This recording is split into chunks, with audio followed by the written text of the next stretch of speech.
colleague's computer. I love Tesla.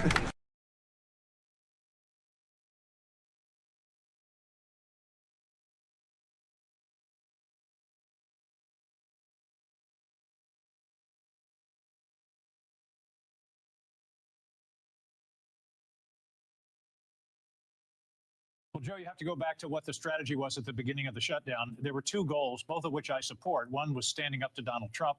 The other was getting some resolution on the ACA premium tax credit issue. The problem was the shutdown wasn't accomplishing either goals, and there was practically, well, there was zero likelihood that it was going to. In terms of standing up to Donald Trump, the shutdown actually gave him more power, Exhibit A being what he's done with SNAP, and SNAP benefits across the country. Oh, by the way, Joe, you're going to love this. Guess who's getting paid during the shutdown? Not the park rangers or air traffic controllers, the ICE agents. Under special law, under that big awful bill that they passed last summer, the ICE agents are being paid. Nobody else is. So standing up to Donald Trump didn't work. It actually gave him more power.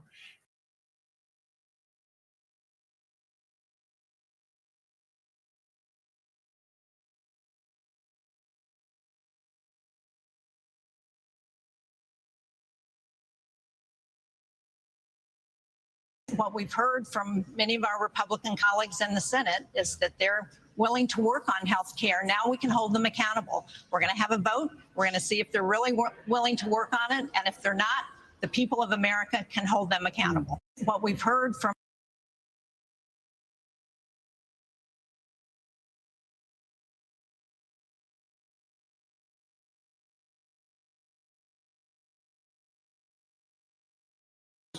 Men's fragrance. Yeah. This is what. No. It's the best fragrance. Come here, man. I have no one here, sir. Okay. So what we'll do is just take that, Joe, put it in, and then the other one is for your wife. How many ones? Your wife. You guys never know, right? I never. Men's fragrance. Right. Hold on.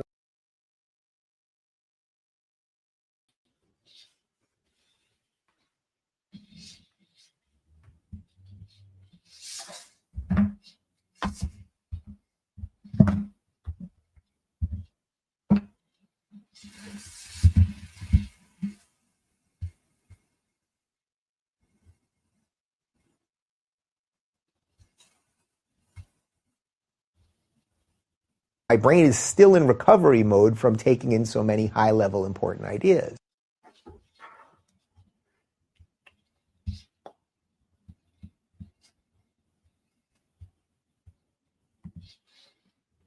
Hello, humans.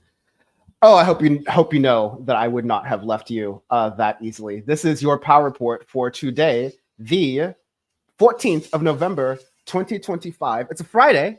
I know that's not usually how we do things out here, but not only did I have a busy week, but the world had a busy week. And it's no secret that I've been thinking about what power report looks like in the next year. One of those ideas could be a different stream time. So we'll see what happens. But also one of those ideas is getting rid of BAM. No, I'm just kidding. Bam is busy cooking up the History of Islam episode for the members. So I have ceez and Sachi back at it. It is great to see you all here. Thank you all for working with me as I'm getting through my I just got done traveling. No fun traveling. It was like all work, but thank you all for making it. Good to see y'all. What's up, everybody? What up, everybody? Glad to be here instead of BAM, the token minority replacement. I'm here and I'm happy about it. That's amazing. Usually, as is power report tradition, I talk for as long as possible. As part of the experiment, I'm gonna try to not only, main reasons because I've been kind of clocked out of news from this week, and what I have heard from the news is so ridiculous, and I haven't been able to confirm it that I can't do my usual. Well, this is what happened this week. All I can say is that the government shutdown has ended. government employees are starting to receive some of their back pay. Some folks I've heard are getting like 70% of it, and they're supposed to be promised it later, but that's complicated. And in case you haven't heard, Trump, Epstein, a lot of mutual associates, they're not sending their best. They bring drugs. They bring crime. They're alleged to be rapists. Some, I assume, actually, none of these people are good. Never mind. But and there's a police coming for me already. Yeah, I think both of you collectively have paid much more attention to the news than I have. And of course, thank you, wonderful producer Sachi, for putting together the rundown so we can start to go into it. But yeah, feel free to just like kind of jump in immediately as I'm starting to get some videos queued up based on the rundown. What was your takeaway from this whirlwind of a week? I tried to catch up, listening to like today's, my usual round of news podcasts, Democracy Now, etc. And wow, a whirlwind. I'm sure y'all have thoughts. Ceez, you're off mute already, so jump in. Also, sorry. Let me just begin the obligatory, because Ceez has got the glasses, he's got the beard. I might be hitting them weights. I don't know, but whatever Xi Jinping is doing to Hassan Piker, free him, free him, free him. Why the hell is it when I talk? Anyways, so yeah, Hassan is on a motherland. I hope he has a good time.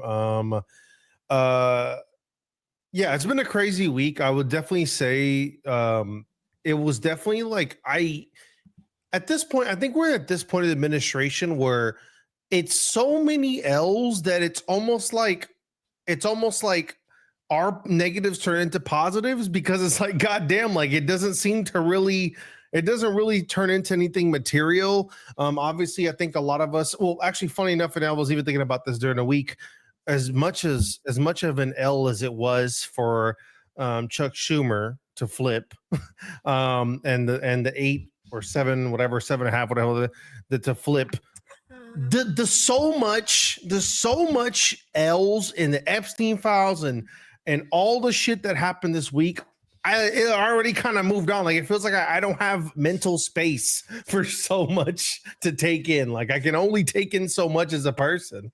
Yeah, 7.5 for Fetty, 7.5. So it's like 7.45.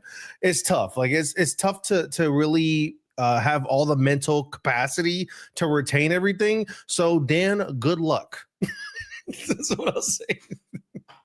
To that I say, Sachi, you take the wheel. No, I completely agree. We are. It's kind of been like a mix of hilariously stupid, but also incredibly disturbing, of course, with the Epstein shit that's happening. I mean, like, we knew, right? But now that it's out in the open and there, it's like, okay, this is creepier than we expected. But with the government shutdown stuff, I mean, it's just, I know it's going to sound very cynical, but I've been very cynical over the past couple months, unfortunately. I just think it's the same kind of MO we've been seeing, where Democrats gain some sort of any sort of momentum and they just throw it away by saying, "Oh, Trump, we won 3 elections. That's all we needed. You win. The rest is up to you now. Go have fun with whatever you want to do. Go build your ballroom. Go do what you got to do. Go, starve kids. Go starve families. We'll keep courting the same lobbyists that you're courting. And that's what ultimately I think. It's a shit show. That's what we're in. But then again, I mean, America's been in a shit show for a long time now, and I think this is just more shit on top of shit. So that's very, you're right, and philosophical, but that's that. No. If we can give you a power report in 5 minutes, 15 minutes late, I think that would be. We started in shit. Now we're in deeper shit. It's just like layers of shit. We're gonna excavate shit, But I do want to give the old. Do I have it ready? I know I do somewhere here. Yeah. Let's. No. Oh, there we go. I found it. This is a quick update. A little bit of because I know you said 7.5 earlier, Ceez, and I just kind of like, we can't let this slide. This is the slowest news in the week, but not only did the great senator from the great state of Pennsylvania, John Fetterman, suffer Fetty Wap? a. Hey, what's up? Hello. I could have really went in after that. I could have went in and went crazy, but we would have been we would have been done on YouTube. It would have been a new avenue for us after this, but it's okay. I saw the 2020 Power Report podcast twinkle in Caesar's eye right now, and I did a similar thing of like, oh no, we could go hard like the good old days, but these are neither good nor the old days. So I will say, so John Fetterman,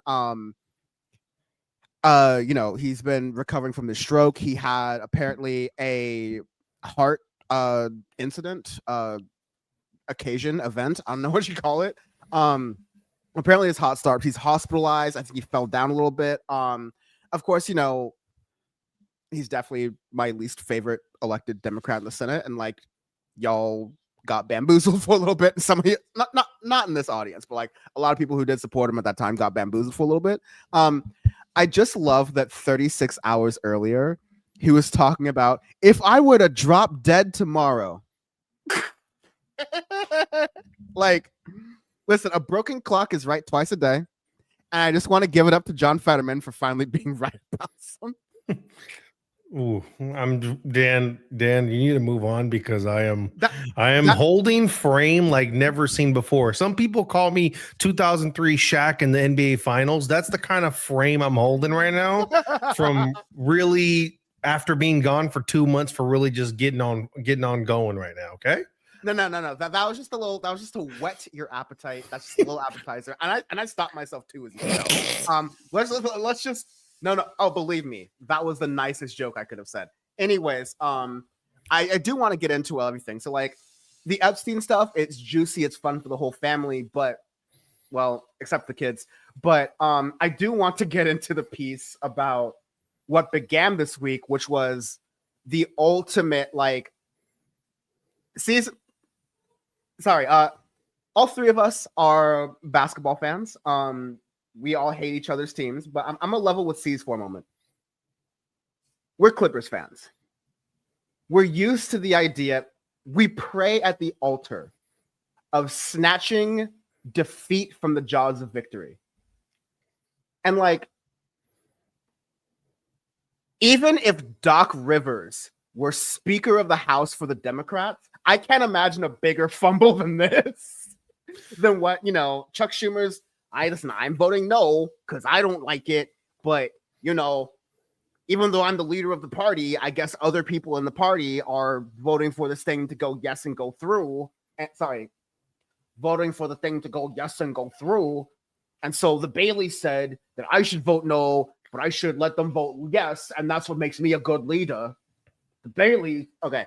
That whole Chuck Schumer thing that was going on. Real talk before like y'all go in. Like, I just want to lay the stakes here. There are people who have worked for the government, worked in very important jobs. The Federal Aviation Administration, distributing SNAP benefits, the Bureau of Labor Statistics. So we know, like, hey, is our economy like fucked or just like fucked? Like, all these places just like we're not working in the government, and many other like aspects of it too. And Trump was literally purposely malicious in some of these cases by saying, oh, we have the money available for SNAP benefits. We have the contingency money available for SNAP benefits, and we're not going to do it. I've been humbled in my personal life to see how much organizing is going on the streets from mutual aid organizations, nonprofits, community organizations, schools, neighbors, everyone's all around. Other kids who are like, fundamentally, we are failing so hard as the richest nation in the world, where I think it's like 1 in 8 people in America are like receiving some sort of like supplemental food assistance aid. And if you're not one of those 8, you definitely know one of those 8, whether you know it or not. And the way that the president of the United States maliciously said, no, this is a political battle. So I'm going to let people, not just in blue states, not just in red states, as though like either of which would make it better, but I'm just going to let people in this country that I am sworn to protect, that like on a bare ego level, it looks good if people aren't going hungry. Trump still decided to literally let people starve and go hungry in the richest country in the history of the world today, this month. And just because, you know, some SNAP benefits are coming back, some food assistance is coming back, doesn't mean people are unhungry. That doesn't mean people get retroactively fed over the past, 14 days that SNAP benefits have essentially been out the window. So like the seriousness, it's frustrating to me, not just people getting paid, but people not getting fed, children not getting fed. And I'm glad that people are stepping up to do this. But I think the fundamental, like, example of what a society is like, is you feeding your people? And America failed that for the past couple of weeks. And I think that's cracking through a lot of political barriers. But yeah, the government shutdown. I know y'all want to go in. Please do. I mean, it's been tough. I think the government shutdown, especially towards the tail end of it, was like, I feel like I was I was like stuck in the middle of an emotional rut for it. Because at the same time, I thought it was incredible seeing that every day that goes by, it mounted an impeccable amount of pressure on the Republicans, especially Trump. And I think, especially in the last hours, I think everybody had the same reaction when they saw the Supreme Court try to get aid out to 42 million Americans. 42 million Americans, by the way. 300 million people in this country. 42 million of them are on SNAP benefits. I was one of them as well. It's like, somebody, and I'm not even saying that in a position like I was. People are far be it worse than me in life, but just tells you the economic constraints in this nation where people are even maybe in a single unit place. They still need to cover that because the life is too expensive versus what we make in this state, especially, but in this country. So I've been there. I know what it is. I know the application process, how complicated it is, how much you rely on it. That relief when you run the card through and everything, but maybe the beer or the seltzer you bought is covered. You're like, dang, we're on this close. I thought it'd sneak in this time. No, but like on a serious note, I think it was really horrific to see the Supreme Court block it. Allegedly the neutral party looking out for the best interests of everyday Americans, a bipartisan group allegedly literally being like, well, fuck y'all. So that was crazy. Republicans collating, being a part of this and supporting this, that was fucking crazy. That's unsurmountable pressure on the Republican Party. And now I think when the amount of rage I felt when I saw the 8 flip and I saw them goofy ass pictures, I'm like, of course it's these 7.48 people that were the ones that's flipped on us. Of course it was them. Like, of course.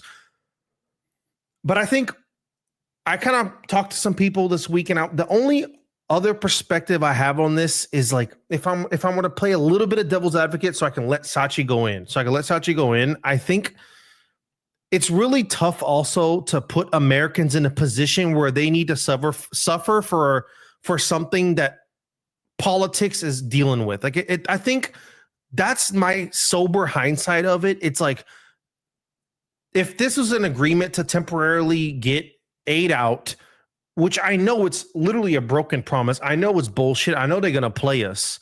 But if I'm thinking about someone just getting that bite to eat, like they just get something for the next couple months for just to let them get by that month. They get that back pay. The people that have been working for free in the airport for a month and a half. We're literally sending food trucks to LAX to feed workers. What is going on here? So I think if I sent you the photo of at LaGuardia Airport where they had a tip box, a tip jar for TSA, and like it takes a lot for me.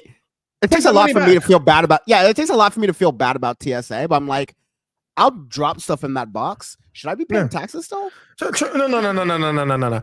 Trump just gave him 10 G's. Be like, I need my $5 back, dog. What the hell? Trump's gonna give you 5 G's or give you 10 G's? The hell? I'm over here tipping these losers. They get 10 G's. No, I'm like, sorry. Oh, sorry. No, that was a capitalist in me. I got that out. No, but no, I think like that's the only other thing where I can think of where I can see the mounting pressure on the Democratic side. It's like, well, damn, there's like these really people in horrible conditions suffering, and why is it our political strife become their plight by way? Like they didn't agree to this, they didn't sign up for this, and they're the ones suffering the most because I'm able to get a bite to eat, but I'm fighting against this, but they don't. So I think I get that aspect of it in hindsight, but does that mean I agree with it? Absolutely not. Do I think Chuck Schumer did the wrong thing? Absolutely, he did. That was some goofy ass shit. So it really sucks to see that. But the last thing, once again, it's the last thing 3 times I'm pulling a damn right now. I'm glad that our perspective on this, that it's like, here's the Democratic Party. Here's literally what we see consistently is the wackest people in the party. Consistently, this is here. And you can see the Democratic Party start to even create more splits within it, where now we're, making the dark left jokes or whatever. And like, you see people going into the party and looking specifically who's going to have their best interests, not just the blue ticket. Like within the blue ticket, who is going to have the interests of the people, i.e. Zoran, i.e. Alex, i.e. The lady in Arizona. You're really going in there. Please, people, do your research on who you want to represent you, because when times get tough, those are the people going to stand up for you, not somebody's whack ass APAC people like Schumer. So shout out to that, and that's it. Sorry. Go ahead, Satch. My bad, dog. Shout out AOC. Shout out Adelita Grijalva. Yeah. Shout out the real ones. Shout out Newsom in Brazil, big Brazil. No, but just to go up big up. I mean, ceez, I don't know if there's how much more I can add to what you said, to be honest, because it would just be repeating, the facts of the situation. But even just today, Hakeem Jeffries, and we'll get into this later, but he literally blocked a vote on restoring federal workers' collective bargaining rights. And apparently the big issue for him was that it was going to be giving a Republican credit for writing this bill. And this is the kind of thing, this is the House minority speaker, right? And minority leader. And this is what we're dealing with in terms of, but ceez, you brought up a good point. Like, hopefully the hope is that, and I think we're seeing it now, where liberal voters especially are going to see, okay, these people aren't, maybe people on the left had a point where people like Zoran are the future of the party, but it dates back further than this. Like, this is the issue where, Democrats will say, we should have done this, we should have done that. But like, when you don't run on policies like universal healthcare that are overwhelmingly popular in this country, when you don't run on these policies that are just common sense to begin with, and you suppress progressive campaigns that are running on those policies just so you can have your corporate, centrist Democrats in office because it fits your comfort zone, then you're going to, of course, end up in this situation no matter what, because Republicans are going to take advantage of that 24 hours a day, 7 days a week, because they play the same game, they play it dirtier. And that's what I think we're seeing happening again, is where, look, I understand too, like, people were suffering, but at least people are, it's such a false hope that these Democrats give people. Like, look, we're fighting, I know people are suffering, but we're showing you we need to protect your health care, and we're trying to protect your right to live here. And to just give up on that, it's just, I don't know, the whole thing is maddening. But I mean, again, I think hindsight is 20/20, but it has to go back to how they actually run their campaigns. And this is where we're at. It's the punishment of continually caving to corporate interests, not outside of, what's happening on Capitol Hill, but I'm at a loss for words, really, to be honest with you. I wanted to add some words here. Thank you to Sachi for producing. I was going to post, so of course Zateo is one of the more sanity, shot in the arm, like, oh god, someone's actually covering this in a normal, sane person way here. And in the fallout from the shutdown, they Andrew Perez, Asawin Subsang, I probably fucked that up, and Prem Takar at Zateo, they were doing some reporting on, how Trump was doing with this. And I have mentioned this on previous Power Reports with BAM when we were doing this government shutdown, that the Republicans, in a kind of way that honestly we may have done on Power Report in a different iteration, would had placed bets of okay, how many days until the Democrats cave into the shutdown? And I think the longest bet was 10 days, 2 weeks. So the Republicans were kind of surprised that the Democrats were holding out for so long. But the instinct was correct, the intuition was correct, which is very frustrating, as we've said. And I'll show this piece right here from some of the Zateo reporting that was done there, and I'll read the quote here. Quote: "The Trump White House, for its part, is cackling, sometimes literally, about the turn of events. 2 White House officials and 2 other Trump advisors, so 4 people in the MAGA Trump orbit, Continuing the quote, could barely contain their giddiness when asked by Zateo reporters about the latest instance of Democratic elite capitulating to Trump. Multiple Trump aides and allies kept gratuitously using terms such as, quote, losers and, quote, pussies as they reveled in the relief from a shutdown that even President Trump acknowledged was getting Republicans killed politically. Like, I can't stress enough. Again, like, Doc Rivers is an understatement because I remember where I was. It was Sunday evening. Donald Trump was, with Pete Hegseth at a Washington Red Commanders game. And he was like, swearing in some like military members or whatever. And he, just come there semi unannounced. He had flown there on Air Force One to like open up the game. He was there. He was even like, pretending to do football announcing with the anchors. But anyways, he was booed. And it was so much of a boo that even when not just the Fox broadcasters, but when Fox News was like playing the live stream of Donald Trump, like the boos were loud, the boos were clear, the boos were unhideable, right? And so you have like, I'm going to go out on the longest, sturdiest limb possible, as in like, I know I'm right, and that more Americans pay attention to Sunday night football than they do church. I'm not making a value judgment off of that. I'm just saying to be a Republican president and be booed at a Sunday night football game is a Democrat's wet dream, especially if you're in the opposition and you're down and out and you're like, hey, Trump has kind of been railroading the Democrats for the past 10 years, like on the low. The idea that, okay, the Epstein thing hurt, they're able to flip the shutdown to make it be like, okay, the shutdown wasn't polling well for Democrats, but very quickly it was polling well for Democrats. And you had the Democrats do an absolute clinic routing in the off-cycle elections on the beginning of the month in November 2025. And I can't stress this enough, he got booed at a Sunday night football game on national effing TV in America. And that is the day that Democrats chose to cave. I've never, in all of my years watching politics, I've never seen such malpractice is a word. Lack of savvy is a word.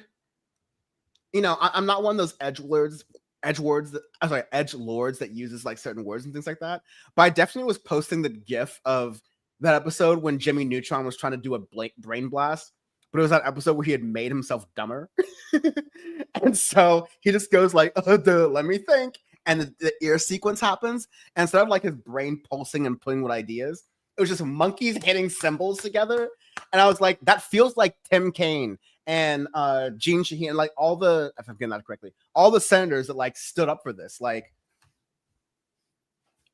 my last point, and the thing that like I want to express the frustration of people I know who work for the feds, people I know who have been suffering from this food stamps thing.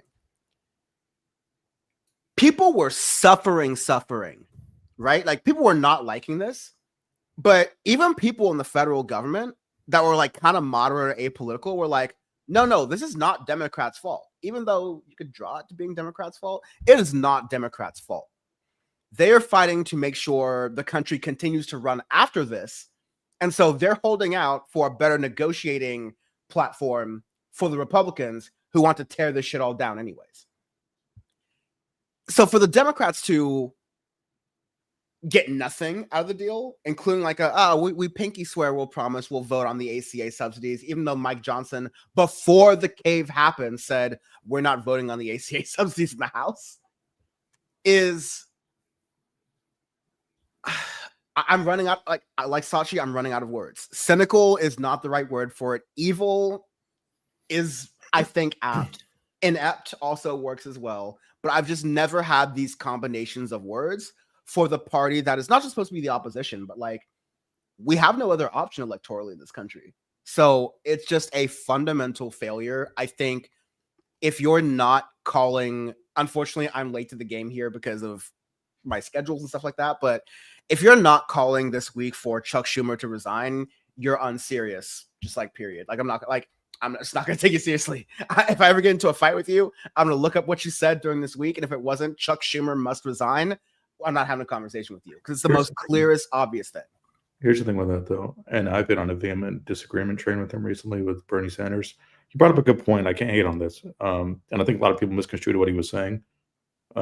Just to play devil's advocate here, is that he essentially said, if you replace Chuck Schumer, who are you going to replace him with? That's the question. Is it going to be, another one of these clowns? I mean, do we actually believe in Democrats to do the right thing and replace him with somebody who's competent? I mean, that's the question you got there.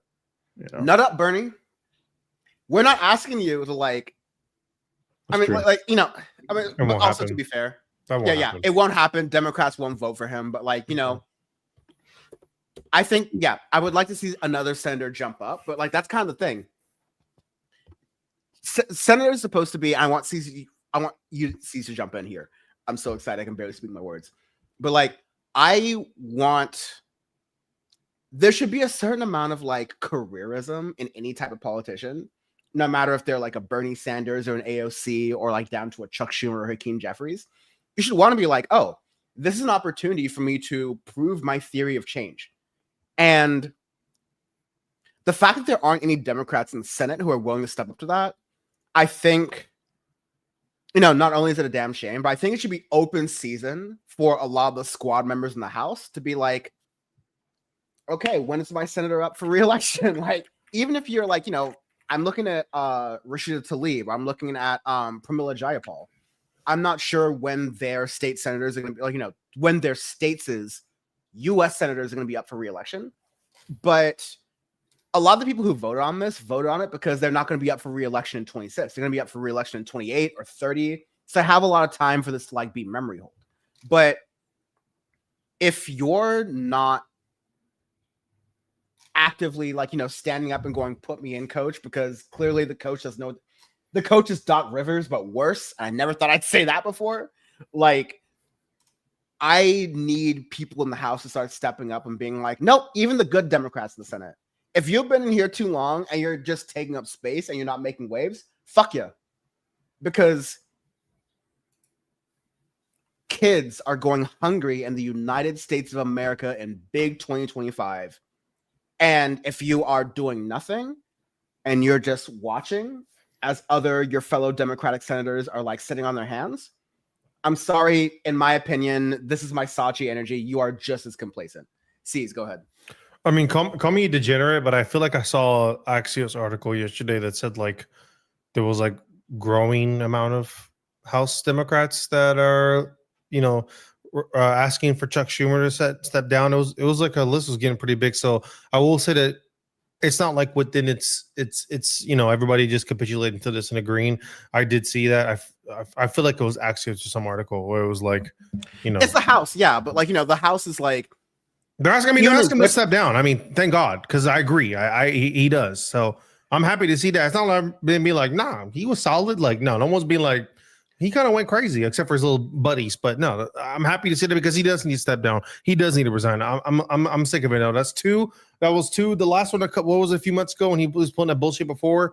I'm over it. Too. Yeah. And shut down comes Chuck gonna flip. Shut down comes Chuck gonna flip. We know that. And really quickly too, there's been a history, and I think this is also another layer of this is becoming clear to many political viewers, is that the Senate was built to keep power away from you. I talk about Power Report. I really insist on the name. I end the show a certain way because it's about your power, who has it, who wants it, who needs it. The Senate, much like in England, you have a House of Lords and you have a House of Commons. You have some people who are just have weird names and have been there for a while. So they kind of just are there.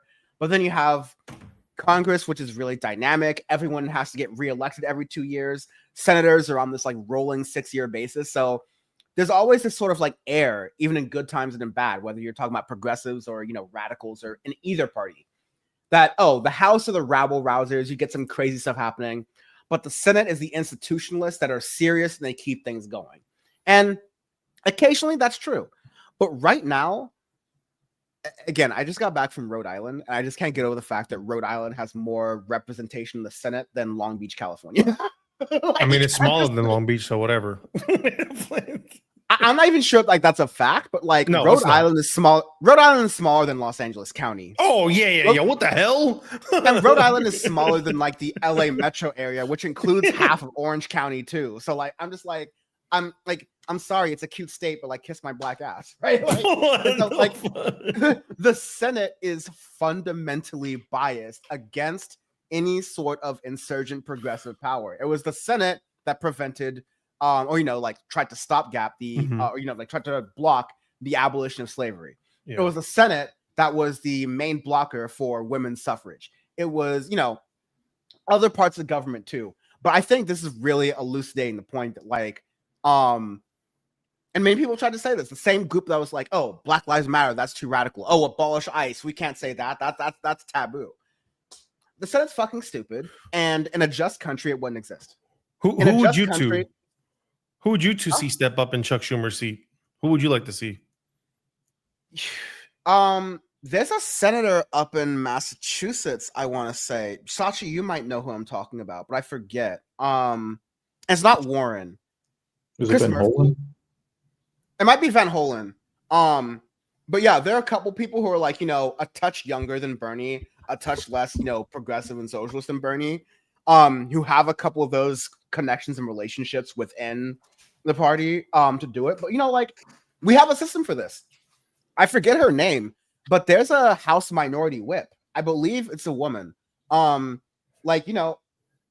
I assume she's got some, Schumer establishment Democrat connections, but that might give her an in. I just want her to, that person to be careerist enough to go like, hey, bucking against Chuck Schumer is going to be good for not just the country, but for me personally. But that's the thing with the Democratic Party. Like it's a no daylight theory that Joe Biden spoke to Kamala Harris about. Like, even though Kamala Harris replaced Joe Biden, when the entire country was like, Joe Biden's too old to run and we don't want him. Kamala Harris was like, okay, I'm Joe Biden, but in a different package. And of course, the country was still like, no, you missed the point. And so because of the careerist way the Democratic Party works, because of that opportunistic way the Democratic Party works, the same thing that I wish were working a little bit better so that someone would be savvy enough to buck the trend is also the same reason why no Democrat is going to I won't go that extreme, but like it's very hard to find a Senate Democrat who both has the connections to bridge all these disparate parts of the Democratic Party within the Senate, and also someone who also has the courage to chart a better path for the Democrats, one that fights, one that stands by its word, and one that doesn't just act as like a WWE style heel for the agenda of the Republicans, because that's all people see. And like, I think my frustration is how this was such a radicalizing moment about government for people who worked in government, who, contrary to what Fox News says, they're pretty, moderate people. Like they blend across the political spectrum. You have people who work for, the arts for the government who are conservatives, right? But this shutdown was turning people into liberals. They were turning people into democratic socialists. And this break of trust that the Democrats took by saying, we did this for all for nothing. We got nothing out of it. We got dick out of it. It just breaks that trust. It gets people who are just not going to be into the political process anymore. And that's the reason why we keep getting milquetoast Democrats at best and MAGA at worst, as far as elected officials go. Sachi, please. Sorry, I got a little distracted. I was looking at who are the youngest Democrats in the Senate right now, just to see somebody with the pulse. I don't think Seth Moulton's gonna do it. He's in the House, right? But yeah. Yeah. I don't know. It's just, it's headache inducing, really. But what I was going to say earlier is don't be surprised, especially for these 8 that voted for this in the Senate that are, 7.5 if you want to do that. If you see if they got calls from insurance lobbies saying, hey, by the way, get to voting on this so we can start funneling your campaigns again, and I think it's just, again, I don't know where to even go from here. I mean, like right now, the Republicans have all the advantage. Even with this Epstein shit that's happening right now, I think that the ball's still on their court and they have the ability to do what they want with it. But another thing about this too, it's just interesting how it's going to be going in the midterms from here, and how Republicans have been able to sell their own voting base, even though they're going to be. Let's be honest, I hate breaking it down into red versus blue states because I don't like to. I just people are people, no matter where they live. But in a lot of these red states, a lot of these people are relying on SNAP benefits, but these Republican senators have sold them on the fact that anything else that's happening out there, this is all the fault of the far left socialist communist Democrats. And, this is what happens under communism. So vote for us or else, right? And it's going to be interesting to see if that plays into the midterms and how that goes forward. I mean, let's not forget, last Thursday did happen. They did get their shit pushed in. Tuesday, rather. Yeah, Tuesday. Sorry, I was on a trip in Vermont. Sorry, Ceez, I don't want to cut you off, but even then, the day after she got elected, Abigail Spanberger goes on Face the Nation and was like, "Oh yeah, it's time to end the shutdown," and they're like, okay. "No, it's foot to neck time on the shutdown." Actually, anyways, I don't mean to cut you off there, but no, you're good. I mean, yeah, shit. But the thing is like, that did happen. We did see the largest amount of votes in 60 years in New York. We did see a lot of change into the tides. We did see a lot of flip. I think that was a litmus test to see how the nation's feeling, and we can feel how we want to feel about Democrats pulling some bullshit, which they did. But we all seen when a really intelligent, very young, spry Republican representative in Iowa decided to do a town hall, how she felt in that shit. She saw how it was like. So there is a part of the nation who I was included where that shit was really important. And I guess just being cynical about it, I didn't hold the most obscene expectations through the shutdown. I didn't have like this dreams of like, the sickle and hammer and the red flag to wave and, my comrades living the scene of the day. I didn't see that coming, but I think like I was definitely shocked by how far it went.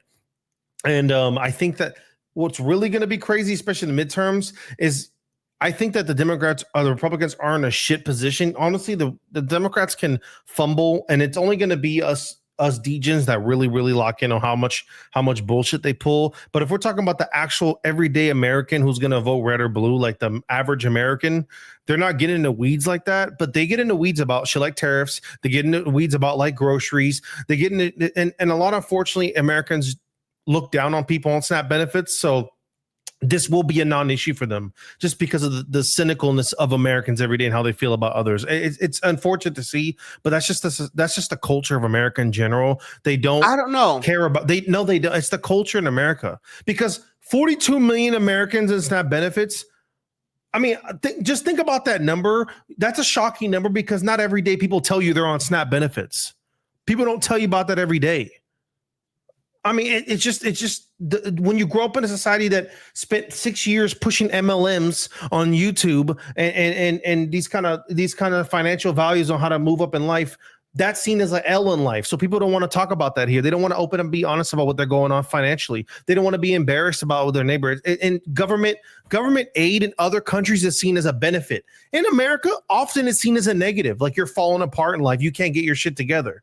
So that's where I think that when it comes to voting, they think about that, but it's not the breaking point. But the groceries every day, what you can pay for, 50-year mortgage bullshit, other crap like that, that is mounting pressure. And I've seen files too for the freaks. They're up there too. That's up there too.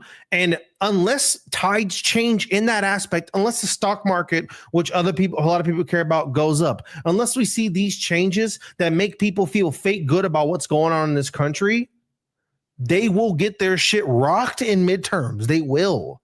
Like, no, go bomb all the fishermen you want. That's not helping you boost numbers. So we will see. It's a lot of time because clearly with this shit, Dan goes to Rhode Island to make, I don't know, fucking Tony Hawk Pro Skater 8. I don't know what the hell they're doing in Rhode Island anymore.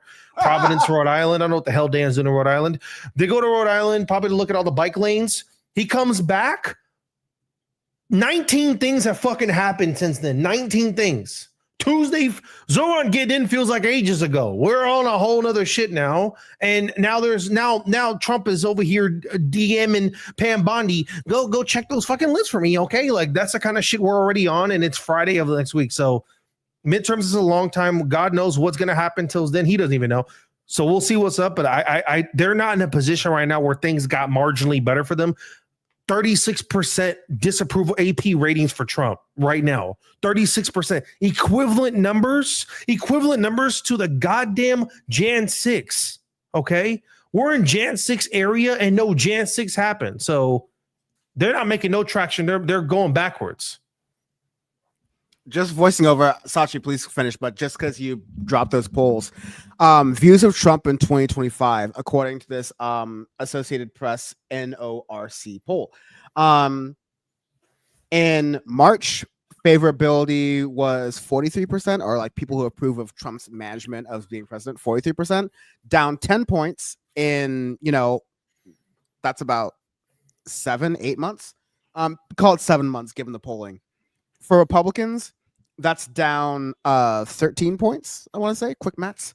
And then for independents, it's also down another 13 points. So, like, again, I've said this before and I'll say it again. I will never forget how right I was clowning certain leftists, but a lot of people on the right wing who are like, Trump's most popular things are on economics and immigration. And they were saying in April, the polls still have him popular on economics and immigration. I'm like, yeah, the polls have not counted that in yet. Also, the polls are counting, there's polling issues, obviously, right? But now that the polls have baked out, they've marinated a little bit. And again, this hasn't included the part where Trump is starving Americans. I know it says November, but when this polling could have happened, that stuff would have been so fresh. Like, the way, while I was in Rhode Island, I was watching some skate videos. And they do have some nice bike lanes, that's for sure. Like for Brazilians, ceez knows ball. All right, I'll be honest about Rhode Island. But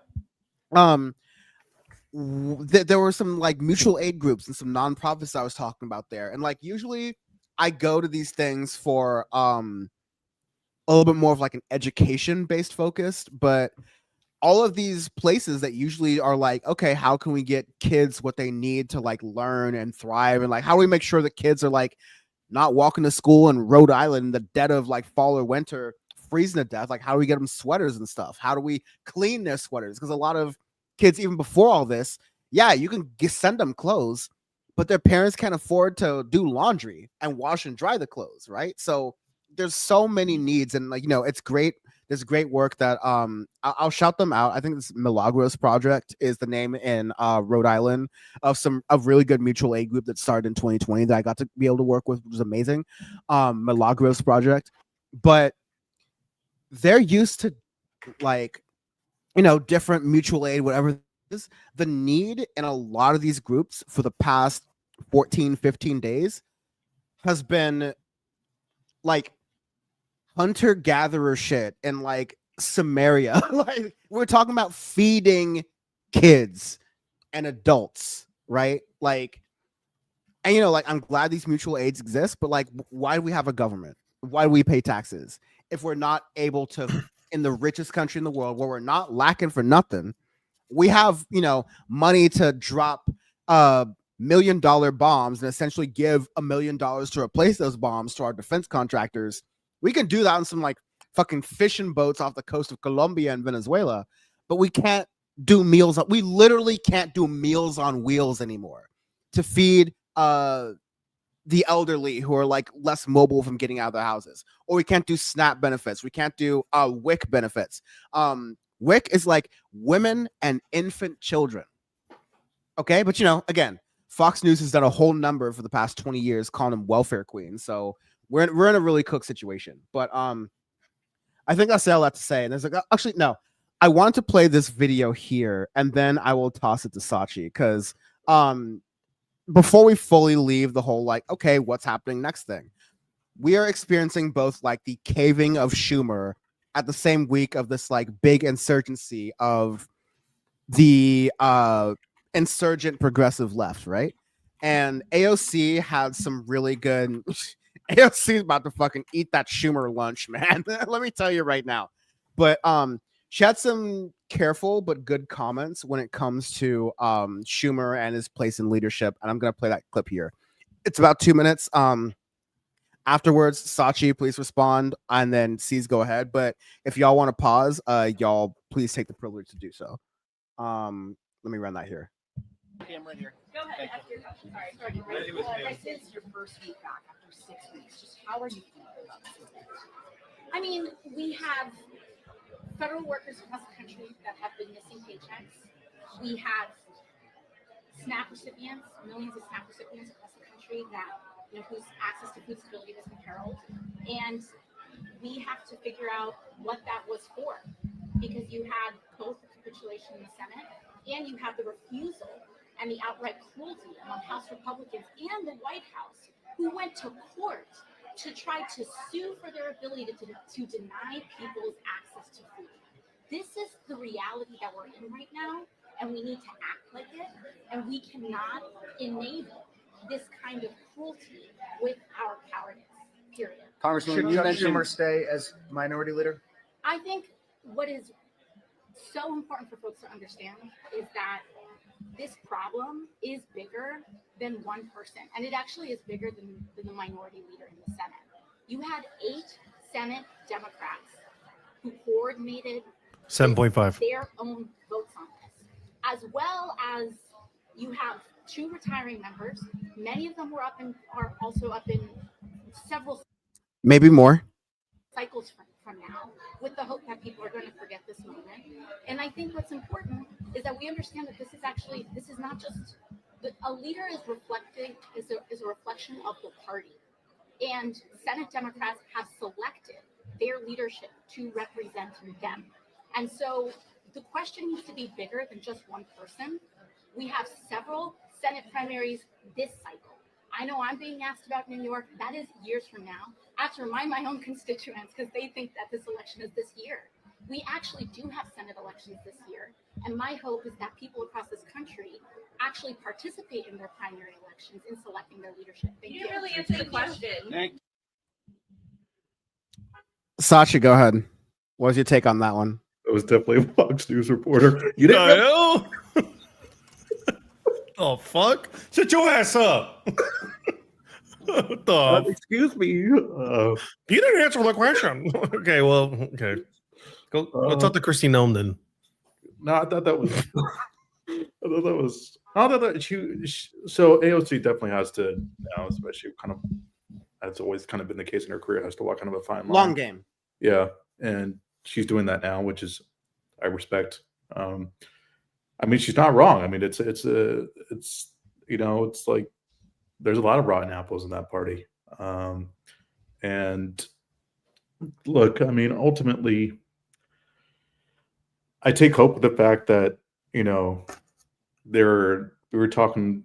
Dan, I know you and I were talking earlier a couple of weeks ago about liberal wine moms who are now going up and saying, "Oh, Charlie Kirk, well, CK, yada yada." I don't think yada yada about him, and you're like, okay, I did not expect that to come from liberal wine mom, but now you're seeing people like that wake up, and hopefully, she's right that people get inspired to say, all right, we actually have to take these things seriously. We have to do some informed research on who these politicians are. Are they running game? Are they who are they taking money from? That's the big question. I think that I'm always trying to tell my friends and family, like, listen, no matter who you're voting for, seeing who they're taking money from. And that's a key thing. And it sounds, kind of basic, but I've always been a proponent of follow the money.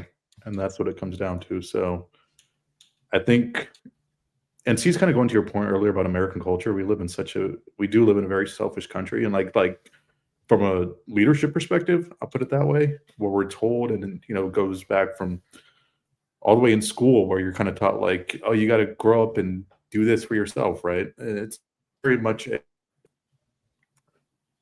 me kind of society, unfortunately, that we've been kind of molded into. And that starts from the top down, unfortunately. And I think that's what we're continually dealing with, and we're seeing it now play out, especially with this government shutdown, where it's how can these senators protect their political power versus actually helping people. I agree. Scott in the chat, whoever Scott is, eat my ass sideways, by the way. Anyways, AOC, like, I mean, I think when we had the discussion about who should take over, like, Speaker of the House, the point is to literally, if you find somebody that is like gonna capitulate to like grabbing actually, let me get the first point.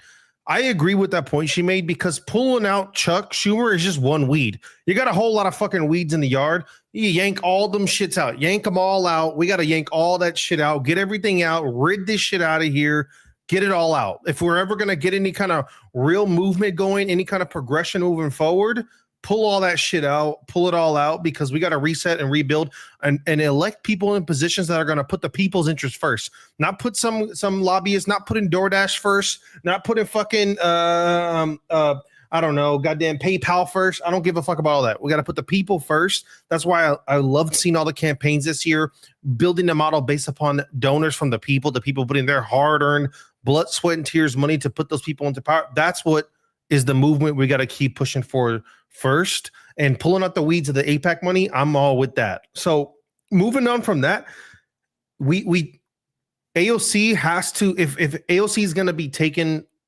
bigger votes, seen in a bigger space, seen more respected almost, they're going to want her to not just drill that first point. They're going to want her to kind of like talk in a way where it's like, hey, like, we got to really assess all the problems. It's not just this person. It's not attacking a single person. It's an interesting thing to navigate. Also, I'm going to also say this too. I don't like to really tear into like the verbiage that AOC says, because it does feel a little misogynist adjacent to like tear into the words of like this woman in a prominent space, when I feel like there is other men who get a pass by in a similar capacity. Even if we don't mean to do it, I think that it is inherently misogynistic for us to do that, even when we don't try. And I'm not saying I'm perfect, even when we don't try. So when I hear words that I want to hear, I'm good on that. I'm not going to play this game like as if I don't trust her or whatever. Listen, we got so much trash in this office. As she said, people that are up for re-election that pulled some funny shit. I hope they don't come back. And I hope they lose a couple more decimals off that 7.4. That's what I hope for in the most peaceful of every way. But I agree with her point that we in the party, Chuck Schumer needs to step down. We need to get someone new in the seat, and we need to start picking out some of these establishment Democrats, because that shit I think America as a nation is sick of it and over it. See, to come to what you were saying too, I think it's actually AOC speaking about this. I think it's a key moment now for her to actually really take the reins and be like, okay, we were thinking about, Maxwell Frost as a potential leader. He's kind of faded into obscurity, to be honest with you. He's faded into the background. People like John Ossoff, they kind of blew their chance when they voted for Trump policies that were far right, especially on immigration. And I think Seth Moulton. Yeah. And then Tom Suzy from New York as well. And like, these are all like Democratic establishment folks that are now starting to show their true colors. And look, I mean, like AOC's has some things I don't agree with, but at the same time, her saying that she's paying attention to New York, especially, and she's had people telling her to pay attention to New York. I think that's a key thing right there. That's exciting. And I think that she really has an opportunity to be that leadership informally, as it were. And that's, I think, especially for younger voters, will be key, drawing them in. So, yeah. I wanted to shout out, make sure I don't miss it, but Carrie Shaw, thank you for the super chat here, saying there should be a law that if someone in your country is getting government housing or SNAP, the government should charge the corporation 4 times that benefit to cover the administration fees and handling. And I think this is a reference to the fact that so many people who work at America's largest companies, like Walmart, I think is a classic example. McDonald's is another, where part of what's built in to the system of the economics of how these companies work. And yeah, they're complicated. I'm not going to get into the supply chains of Walmart and Sam's Club and McDonald's and fucking Yum Foods or whatever, right? But built into the supply chain is that you can get away with paying these workers very little, because you pay them just low enough to like still be able to receive SNAP benefits, so like they can have another avenue of getting some food, or maybe they get Medicaids. There's another avenue of them getting better health care, but not enough for them to just be able to afford food and health care, right? Like, you know, it's a like, I always hated the quote unquote charm behind the Walmart greeters being like these very elderly people who are like sitting on a stool in the front. Cause I'm like, who wants to spend their retirement at Walmart? Like, I know elderly people who like are in their retirement, they want to talk. Not at Walmart. They want to be on their stoop. They want to be, you know, like cooking for their neighborhood. They want to be cooking for their family. They want to be cooking for nobody but their damn selves, right? Like, they don't want to be out having to like, oh, well, I wish I didn't need this job, but if I don't, I may not be able to, you know, let's just not talk about like the basics, but what if a grandpa wants to treat their grandkids or their family or whatever to lunch? Or what if they want to take over some of the childcare responsibilities from their children and, you know, to take care of their grandchildren, right? Like, we don't even allow our elders to live dignified lives in this country. And that is, again, in my own life, kind of been something that I've been kind of like really pissed about lately. Just because of like my neighbors and the people in the community I've been living in. But like, no, this is a great point, Carrie. So I definitely appreciate it. I had there's one more clip I wanted to play before we like get out of this piece of domestic news, because we haven't even touched Epstein. We got to touch Epstein, but pause. Sorry, I apologize for that. But yeah, I think so. I'll say a couple things really quickly as fast as I can. One, I'm gonna cut Maxwell Frost some slack only because I appreciated how he continues to highlight Kilmar Abrego Garcia, highlight everything happening in Secot. We've heard some horrible things and some horrible reporting coming out of Secot and the prison in El Salvador where Donald Trump is sending ICE detainees, many legal immigrants, many who are undocumented immigrants who have non-violent offenses, or like their only quote unquote crime is overstaying their protected status in the country. I'll give Maxwell Frost some slack. Also, he's like not just young, but he hasn't been in Congress for as long, and he's in Florida. I know he has like a little bit less way to move. He's in a worse place to get attention, unfortunately. He's deep in the red. I think he's doing, you know, no politician deserves anything. I think every politician can be doing better in this moment. I still ask more of Maxwell Frost and will continue to. I think that's just like fair and responsible. But out of all the people you mentioned, I agree with everyone else. I'll cut Maxwell. Not like, you know, he's a saint, but I'm like, you know, I give him more room to be imperfect, just like I gave AOC a lot of room to be imperfect right now. But yeah, no, AOC, time to play hardball. And I'm glad that she's, you know, it's a political answer of like, I'm not going to touch Chuck Schumer. I need to stop saying that. I'm not going to necessarily address the Chuck Schumer part of this conversation yet right now, but we also have to contextualize this as a broader problem in the Democratic Party. So I think that's really savvy. She's directing attention to like, yeah, you can get rid of a Chuck Schumer. We can get people to be like hashtag resign Chuck Schumer. But if a Hakeem Jeffries, or, you know, whatever that looks like in the Senate, or, you know, whatever the Senate minority whip is, takes that position and just was like a new face on Schumer, yeah, then here we go again. Kamala we got the Kamala program. It's not going to be great. So I think it's important for her to make that distinction. That was also a little bit of a cop out though. So watch this space for how she chooses to put pedal to the metal on Chuck Schumer. But no, I said all that to say I want to move on to this last piece.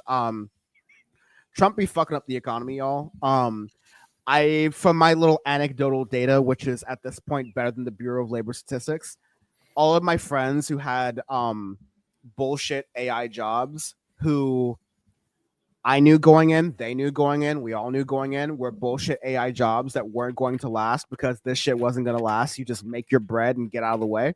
Now is get out of the way time, because all those AI companies are now being forced to go lean. They're being forced to put up or shut up. And if you, like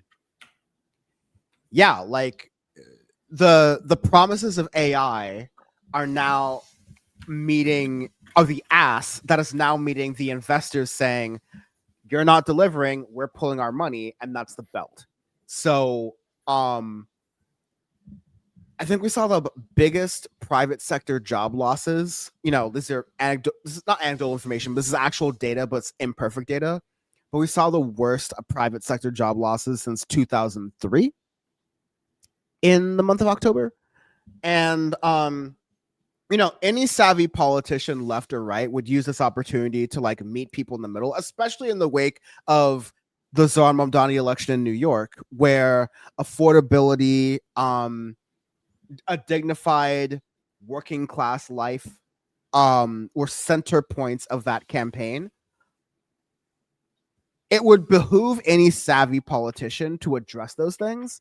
And again, I think the Democrats and Republicans are both playing Doc Rivers politics, because here's what Donald Trump said, kind of in response to this sort of like affordability wave that we're kind of seeing right now. But even with interest rates up, the economy is the strongest it's ever been. You know, you asked me, just to go back to the beginning of your question, you talked about prices. We're down on energy. We're down on interest rate. You know, interest rates are down despite the Fed. Now, if we had a normal person at the Fed would have really low interest rates, and we will soon have that. We'll have somebody that's. Then why are people saying they're anxious about the economy? Why are they saying that? I don't know that they are saying. I think polls are fake. We have the greatest economy we've ever had. We have, but we will have over $20 trillion come into our economy, and it's largely because of my election, but it's also largely because of polls. But even with interest rates up, the economy is the strongest.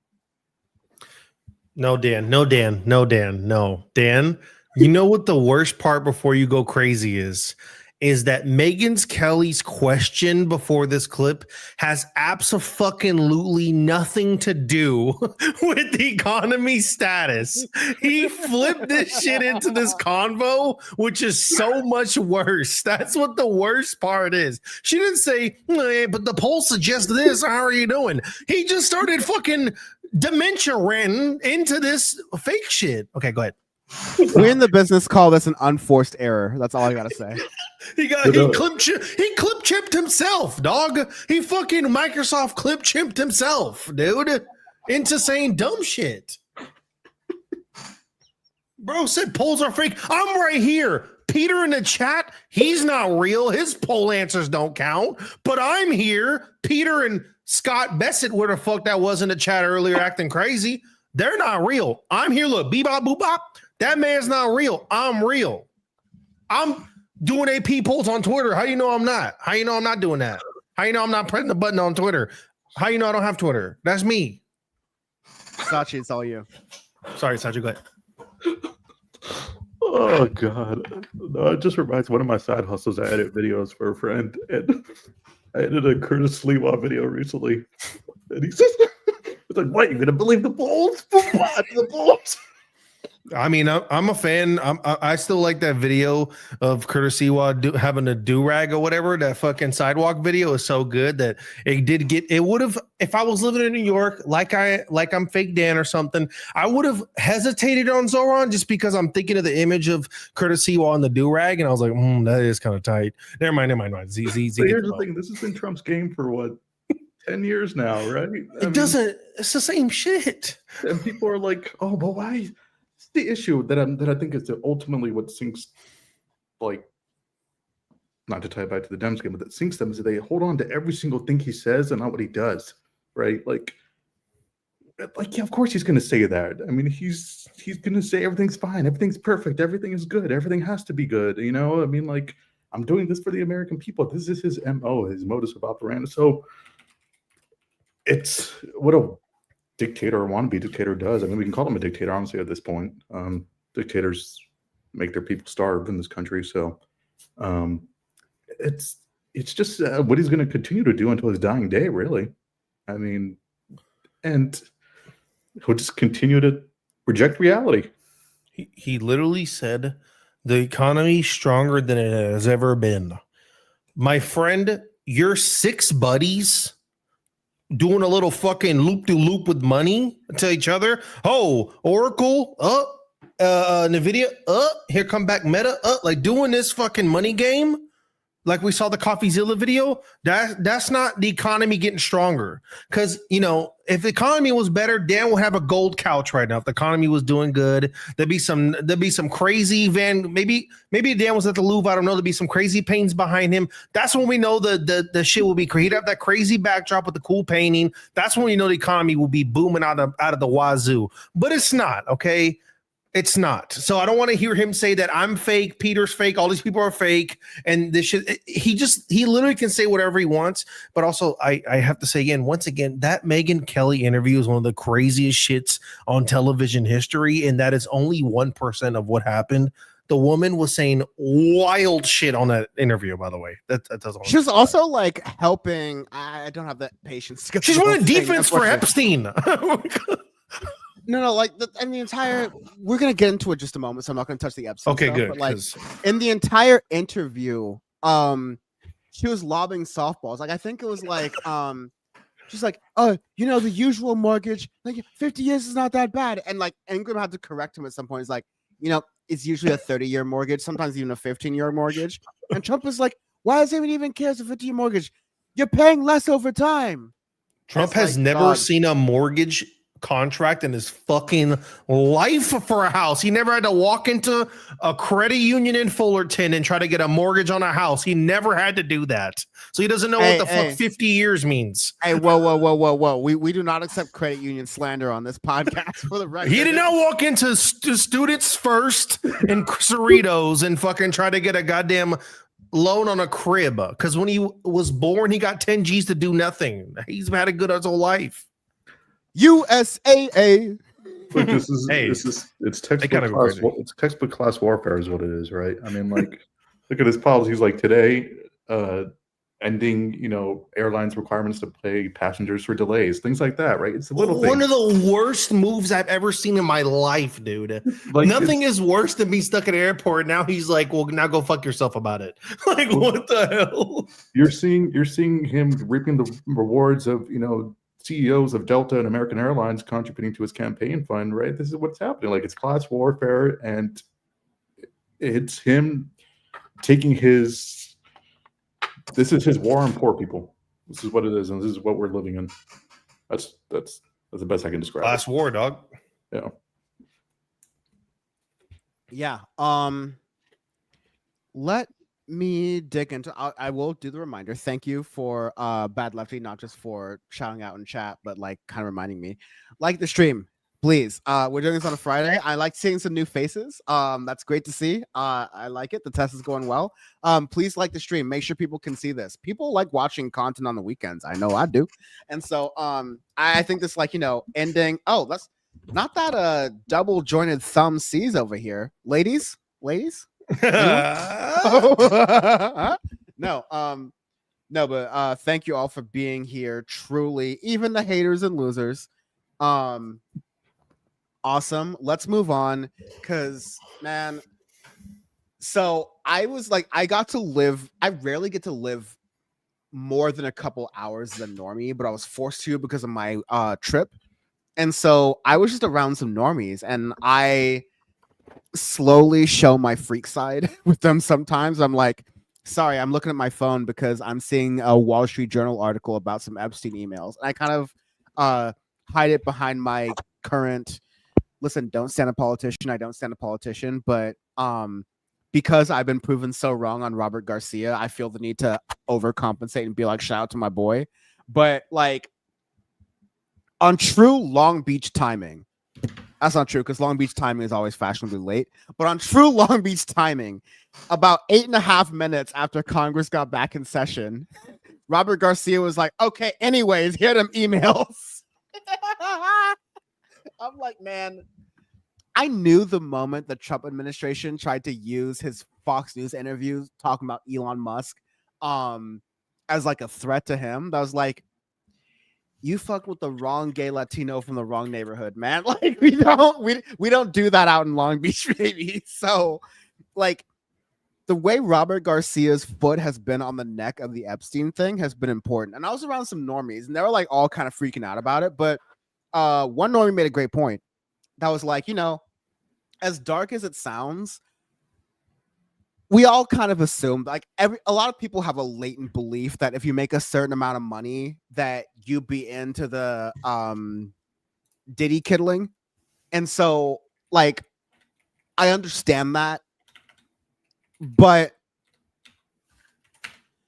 we are in very dark times, and anything that scratches Teflon Don is something you've got to keep hitting at. And the fact that so much of the MAGA base is built among QAnon, which is supposed to be these conspiracies about, you know, I'm trying to think of YouTube appropriate words. PDF file downloading on the Democratic Party side. If you're literally just copy pasting that PDF file downloading to the Republican side, which is everything we're learning about Epstein, great time to do PowerPoint on the Friday, because everything we're learning about Matt Gaetz, everything we're relearning about some of Trump's past officials and their sort of like systematic ways they would prey on young girls was like absolutely disgusting. And that's when we get into the bit where Laura Ingram's like, in defense of undressing 15-year-olds. Like that was Laura Ingram's show this week. And it was just like I would say a fall from grace, but like what grace and what fall when you're at the bottom. Also, Wanda M, I will say, this is not a new time for the show. We're doing some experiments. We're going to be doing a lot of experiments. We are going to be doing some members content. So just, keep it locked. Because I want to have fun with this again. So let's start to go into, I need some time to like pull up some clips here because I'm still on my Chromebook era right now. Coming January, I should have my desktop back. So production values go back up. But we're gonna hop into the Epstein stuff. I want Sachi, if you could, kind of like your initial reactions as the stuff was happening. Again, like if we had done the show yesterday, this segment would look different than the show we're doing right now, just because of all the stuff that's dropped in the past 20 hours. So because you've had your foot to the grind, so you got your nose to the grindstone, foot to the pavement on this beat right now. I want to hear what your thoughts are on this, like kind of like blockbuster bombshell, all these, the emails, the allegations, the allegations, all the stuff that's going on. Well, I mean, first of all, on the very, of course, obviously very serious in respect to the victims of this entire, let's call it a tragedy. What it is a tragedy and horrific crime. It just goes deeper and deeper into the creepiness of everything, even more so than we thought. And just how many names and connections this one monster had is just insane. And how deep that goes. And, to be honest, I mean, you think about like the fact that up until a couple months ago, some of the victims got together and said, we're going to have to release our own list at this rate and, release our own information if Congress is not going to do anything. I always thought that the timing was interesting too. I think it was the day after they caved, they decided to release these emails. But that's beside the point. But it's I read a tweet earlier today, and I don't know if it's true or not, or if I'm reading too far into it, but I think this is finally the point where Republicans are like, okay, maybe now it's the time to move on from Donald and go into a post-MAGA planning future, which I'm going to take that with a grain of salt because, I mean, they're going to ride this MAGA wave as much as they can for as long as they can. I would confirm what you're saying by that. Like the Beltway media, your Politicos, your Axioses are very much reporting the same thing. And if anything, like it was spurred upon first by the the Tuesday election results, the Democrats doing a old-fashioned ass thrashing in those elections, but also the secondary of like the before the Dems caved, the response to how the government shutdown was going. And then you have this like 3 strikes you're out kind of thing with the Epstein files, which has been a sticky thing since the summer of this year. And that has been the thing, is that like for the first time you see a lot of like mainstream Republicans, at least, admitting it to Politico, which may not mean they believe it, but at least means they want to put the feelers out. that like, okay, what does post-Trump look like? What does, non-Teflon Don, let's get rid of this guy look like? Because he might be kind of crashing out and toxic. Let's start to like hedge our bets here.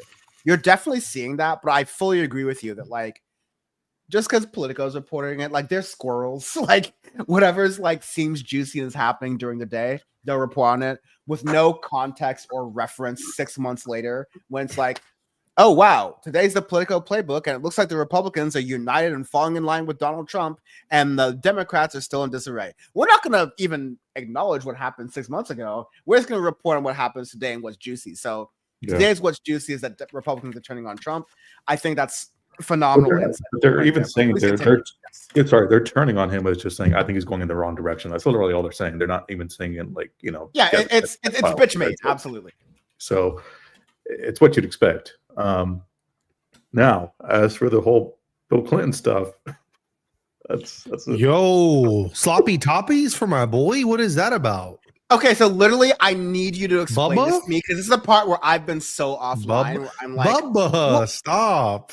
I'm holding the pizzas as Childish Gambino and the apartment's on fire, and I'm like, wait, what?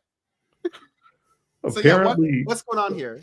Okay, emails. Read the email, please. Read that. The email quote is so funny. Do you have it? Wait, Sachi, is it the Newsweek link you're hovering? I had right to now? quick find it. I can't. Let me track down the tweet. Okay, all good. But I'll read from this Newsweek thing while you're searching. Some of these documents mention Trump, including one from Epstein's brother, Mark, which references photos of Trump, quote, blowing Bubba. Now, notably, Bubba is a nickname for former President Bill Clinton. The greatest Dan realizing what he's reading as he's reading it. But Mark Epstein told Newsweek the individual was not Clinton. He did not provide any additional details about the identity of Bubba or the meaning of the emails. Now, listen. So you're gonna deny it, but you're not gonna tell me who it is instead? That's crazy work. Okay. I'm gonna do the old that old meme, like press X to doubt. Like, like I'm not seeing it. I'm just gonna say that like big 2025. I found out about this news through an out of context meme that may or may not have been sent to me by one of the people on the screen. And I'm still asking questions. I read the quote and I'm still asking questions. Dan, you seen the video of him mic checking. You seen the video of Donald Trump mic checking, and he was definitely gob-stopping the mic. We saw that. We saw the form. I'm just saying. No. I've got one phrase for you. Arnold Palmer.mp4. Like, we've been here, done that. We've done the whole like thing. Yeah. Too bad he had way better form than that too. That's how good he was. Ask Bubba though. Whoa! Ask Bubba. I mean, go ahead, Sachi. I didn't mean to cut you off, Sachi. Go ahead, Play the sax for me, Donald. I just find it hilarious. I just think about the thought of Bill Clinton on his first like official meeting with the Secret Service. Like, sir, we're gonna call you the Eagles. Like, no, call me Bubba. Like, can I live a day in the FBI Cash Patel administration where I have to call Bill Clinton and be like, hey, Bill, we just got to know the truth, man. Did you get sloppy yappies from the president of the United States of America? All I got was a photo of Donald All I got was a photo of Donald Trump shaking hands with Nancy Reagan, and it was like, oh, game recognized game. Oh, no.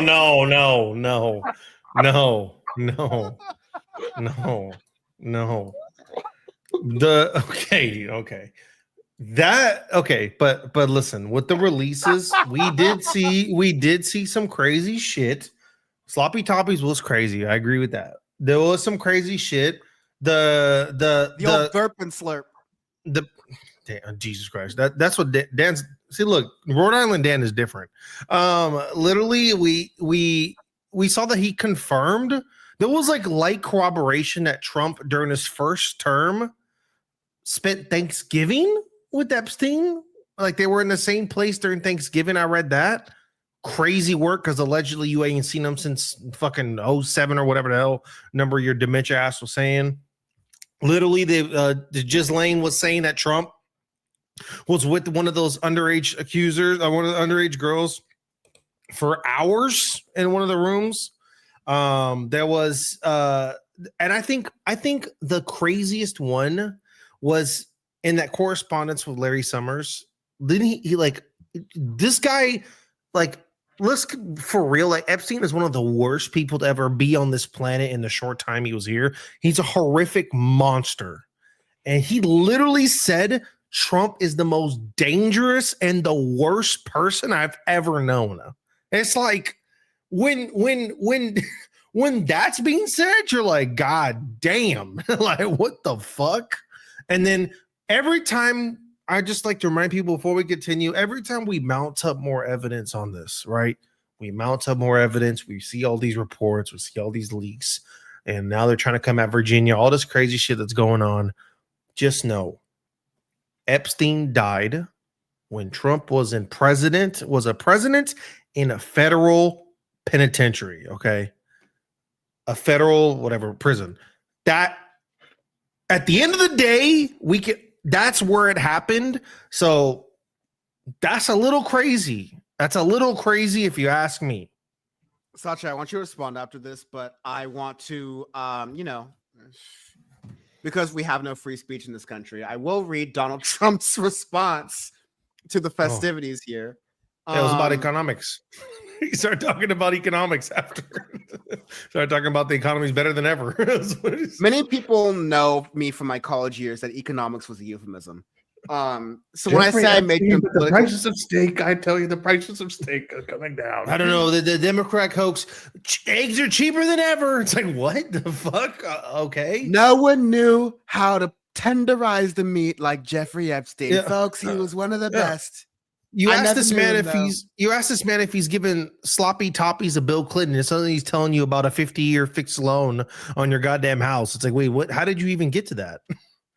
Oh yeah, this is going to be great. Trump on Truth Social. I'm not going to do the voice as best I can. Thank God. Quote, the Democrats are trying to bring up the Jeffrey Epstein hoax again because they'll do anything at all to deflect on how badly they've done on the shutdown and so many other subjects. Sorry, I got to pause there. Because the immediate reaction, like literally night of, like off the rip, that Donald Trump had the night of the election was that Republicans are at fault for the shutdown. Like Trump started drinking the Democratic Party Kool-Aid at that point because it was such a royal rooking that Trump was like, hey, the Republicans need to end this shutdown, dead ass. Like, so that's wild. So, he's, getting on message and pivoting. His medications and his advisors are talking to him. But yeah, so I'll try to read it again. Quote, the Democrats are trying to bring up the Jeffrey Epstein hoax again because they'll do anything at all to deflect on how badly they've done on the shutdown and so many other subjects. Only a very bad or stupid Republican would fall into that trap. The Democrats cost our country $1.5 trillion with their recent antics of viciously closing our country while at the same time putting many at risk, and they should pay a fair price. There should be no deflections to Epstein or anything else, and any Republicans involved should be focused only on opening up our country and fixing the massive damage caused by the Democrats. Blah de blah de blah de blah de blah. Can we address the emails though, dude? Like, bro, my boy Robert Garcia has got you in 4K Ultra HD, like dead to rights, my guy. And all you're talking about is the Jeffrey Epstein hoax and the Democrats costing the country $1.5 trillion. Meanwhile, you're talking about using the tariffs to pay for checks to go for $2,000 to every American when the tariffs would only cover a third of that price. When you have to do some funny money math to make your newest Trump tax bill not, increase the deficit, and it still increases the deficit even with your funny money math. It just doesn't show that it's increasing as much as it truly is. This is the guy who was like, why do we even have the Bureau of Labor Statistics? They're downers. They're anti-Trump because whenever Trump does something bad, they report on the facts of that being bad. Like, it is like, you can't say anything about this man anymore. Like, it's more just like, we know who Trump is. If this works on you, we've got to just like hammer it in that you're stupid until you change your mind. That's really it. I'm not going to sit here and try to take a man seriously. I'm not going to take no male on this earth seriously. No male, including that robot Peter from earlier in the chat, probably banned.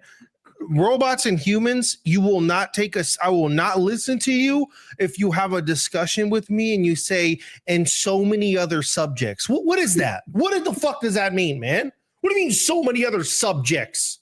What the hell is that shit? Why does he have so many run-on sentences in his fucking posts? I hate it. I hate his posts. He says Democrat 19 times. I hate him. I wasn't even born in this fucking country, and I don't say so many other subjects when I'm mad about something. I hate it. I fucking hate it. Woman, man, photo, camera. Like, he's the worst. Oh my god. TV. TV. At Alexia Casio can't do my IQ test. Woman, man, person. Very hard. Very hard. They say I had some of the best results ever seen for a man with 90 or 98 years old. I was like, what the hell are you talking about? You talking about the color test where they say what's an elephant, what's a giraffe? That shit was hard for you, dog? The Cassie? What gets me about the emails? The Cassie. This guy took the Cassie and thought he did some crazy shit on us. The fuck? California high school exit exam. I'm sure. Yeah, you take it 10th grade. You take that shit in 10th grade. You don't take it in 12th. Not only do you only need a pulse to pass this test, but they make it so easy to pass the test if you fail it. Like, they just want you out of there. Yeah. Trump would fail the Cassie. I wasn't running on 2 hours of sleep playing Halo 3 every day. I passed that shit like it was a breeze. Now, I'm not attacking everybody who has, this. It's hard for them to take tests. I'm not coming at you. I'm coming at the man who's tweeting fucking True Social and other subjects. That's who I'm coming at, not you. It's all good. Sorry. No, what gets me about these, go back to the emails real quick. What gets me about these emails is the amount of quote unquote journalists and like authors giving him PR advice. Like, literally, Michael Wolff, the journalist, was like, "Oh, by the way, you could do this with Trump if you just take him." Michael Wolff is like, the strategy, you could do this. Now, on the other hand, I'm like, what the hell is going on here? Or was it Larry, whatever, Summers or somebody was giving him reading advice or what? Yeah. Like, what the fuck is going on here? Like, this is, Michael Wolff, especially when you're sitting on a book, that's what you're sitting on to sell copies because you're protecting a freaking pedophile while giving him PR advice. I'm like, this is, it goes beyond Trump. Like Schumer, Trump is just part of the system, right? So, it goes beyond him too, unfortunately. Like, that's what the network is. It's so expansive. It's actually insane. Michael Wolff, I think you should literally motherfuck Michael Wolff. I know you've been really having a good time. I know you've been having a good time since they kicked you off of doing those Knott's Berry ads where you were dancing and shit in front of the fucking school bus. That's Six Flags. Whatever the and fuck also that shit was. Ceez, like, again, once again, we're experiencing nigga synthesis because that song has been in my head all week. And you knew that unprompted. So, I appreciate you, brother. That's some friendship right there. That's Michael Wolff. That's Michael Wolff or his twin brother. I don't know which one of y'all bald fucks. Fuck both y'all. But at the same time, it's crazy to have an email exchange. And everybody's running from here to San Francisco. We going on. Okay. Yeah, no, for real. I hate them so much that the email exchange where he's like emailing Jeffrey Epstein, which is like GV70, what the fuck the dude's email was, some dumbass email. And then the Republicans are like, they're just parsing through the emails. We're dropping the whole bitch. It's like, motherfucker, yeah, we redacted shit on like you idiots. And then all the emails are changed. The emails actually started getting leaked through the Republican release. I'm like, oh my God. And they leaked the names. I'm like, oh my God. This shit is crazy. They were talking about we want to go through and parse through and to protect the victims. That's why it's taking us so long to get through all these files. And then they go and release it, and they literally just throw out a victim like it's nothing. They're like, "Oh, fuck this victim," just because she didn't corroborate her story previously. It's fucking unhinged as hell. And there's no way that now the response from Trump is like, "Hey, Pam Bondi, what up, big dog? How about you go get him? Yo, Cash Patel, get him, big dog. Like, what the fuck is this? Like, what? Everybody around is like, this shit is so goofy. Y'all look stupid because the previous announcement from the White House was that they weren't going to pursue anything further because they had enough corroborating evidence to go investigate these files. Now you're telling motherfuckers there's enough evidence to look through it and only look through Democrats? Huh? What the fuck is this, dog? Mm-hmm. Shit is crazy. Shout out President Maldives. I saw that too, buddy. I saw that too, Maldives. I really want to take these emails and throw them in the face of libs of TikTok, Chai or whatever her name is, and be like, hey, bitch, it's for you. Check this out. Maldives, you trying to make it to the World Cup? Is that why you're doing this shit? What's going on, dog? Huh? But like the reason because it goes back to what you're saying, Sachi. So much of the right wings, like, the way they attack trans people is, oh, they're coming for your kids. Not only are they going to trans your kids, but there's this like layer of, they're like, oh, because you're, the idea, like the way Michael Knowles talks about transgenderism, as though, oh, I'm attacking an ideology that I just created right now, and not the people that I'm definitely trying to attack right now. But there's this idea that it's people with non-cisgender identity expressions who are the main threat for kids, which, again, back in the old days of Power Report, we didn't care about trying to monetize an episode, which not a snowball's chance in hell this is going to work. So super chat it up, please. But back in the old days, I would just do a Google search of, arrested for blank. The things that involve the Jeffrey Epstein, whether it's CSAM, whether it's the actual act of horrendous abuse. I mean, I didn't even touch the depraved shit about Matt Gaetz. More on that later. But I would talk about that stuff and I'd be like, huh, perpetrator is a cis man. Huh, perpetrator is a cis man. Huh, perpetrator is a cis man. By the way, I forgot to mention in two of those last two situations, they're cops. Perpetrator is a cis man. Huh, perpetrator is a cis woman. Huh, perpetrator is a cis man. Like, check the score, check the leaderboard, check like who's been running up the kill streaks in the server of this lobby, all right? Because it's not transgender folks who are constantly getting, or even disproportionately getting, caught for this sort of like situation here, this like horrible abuse here. I'm being careful with my words on YouTube.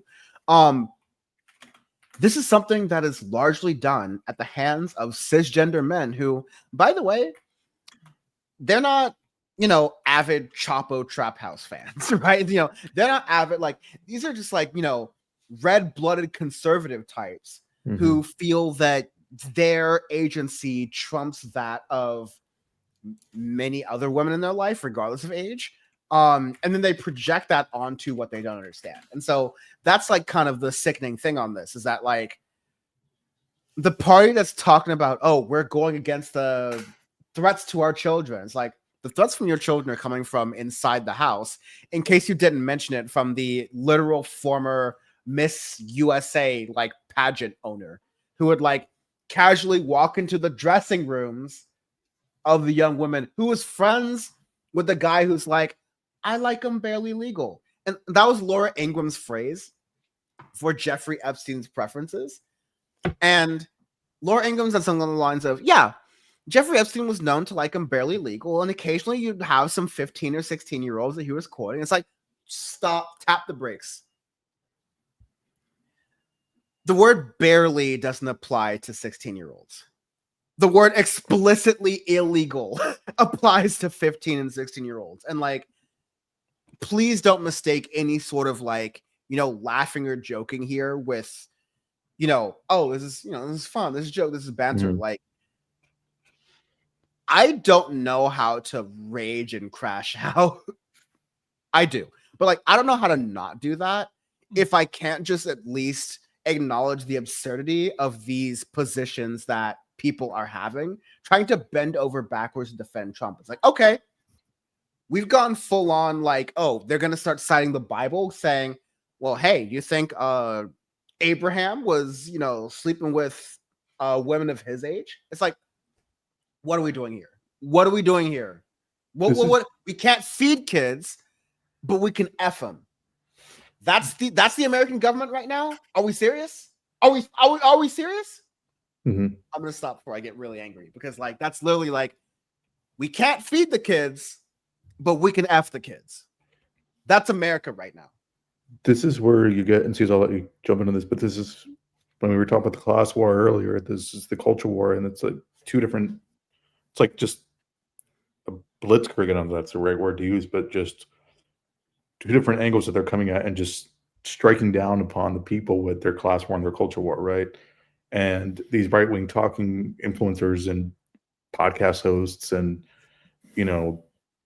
minions are all part of this culture war that are, as you said, Dan, targeting the trans community and saying, well, this is what's going to happen if they take over, right? Or if they even get an ounce of freedom or rights. And, oh, they're going to have breadlines under socialism and ignore the breadlines that are happening right now and during this government shutdown. Historic lines at Yeah. food banks. Food banks being like, yo, especially during winter, we know to prep for the winter. We know it's hard.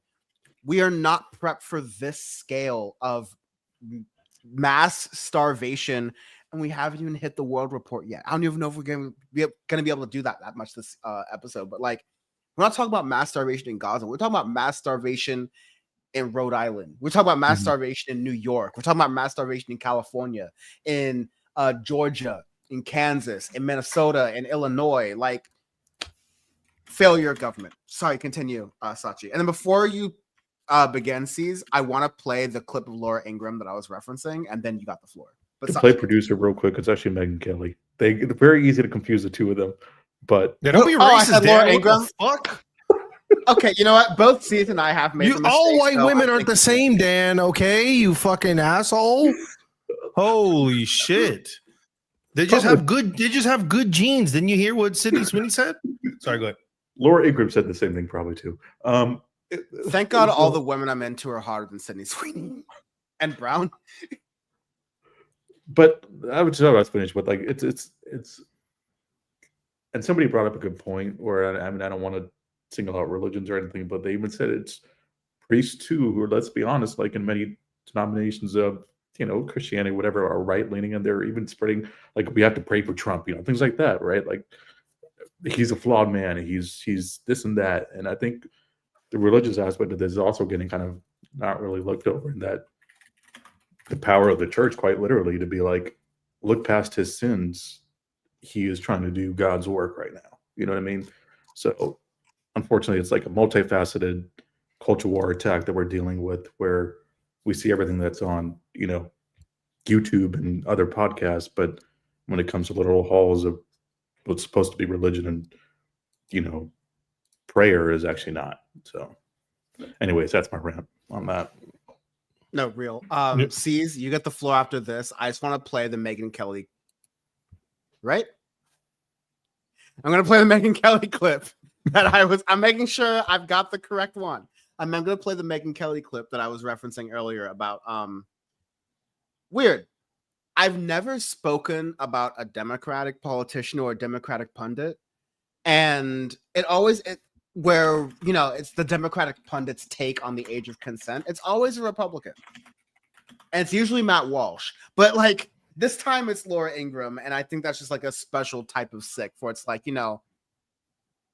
last thing, one of the most depressing parts for me when I was doing like anti SV work was realizing that the sororities were instigators. And it's just like, okay, it's a sisterhood of women, and the older women are putting the younger women in situations where they're very likely to experience these terrible things. This feels very reminiscent of that. I'm going to play the clip, and then I want ceez to jump in here. Hold.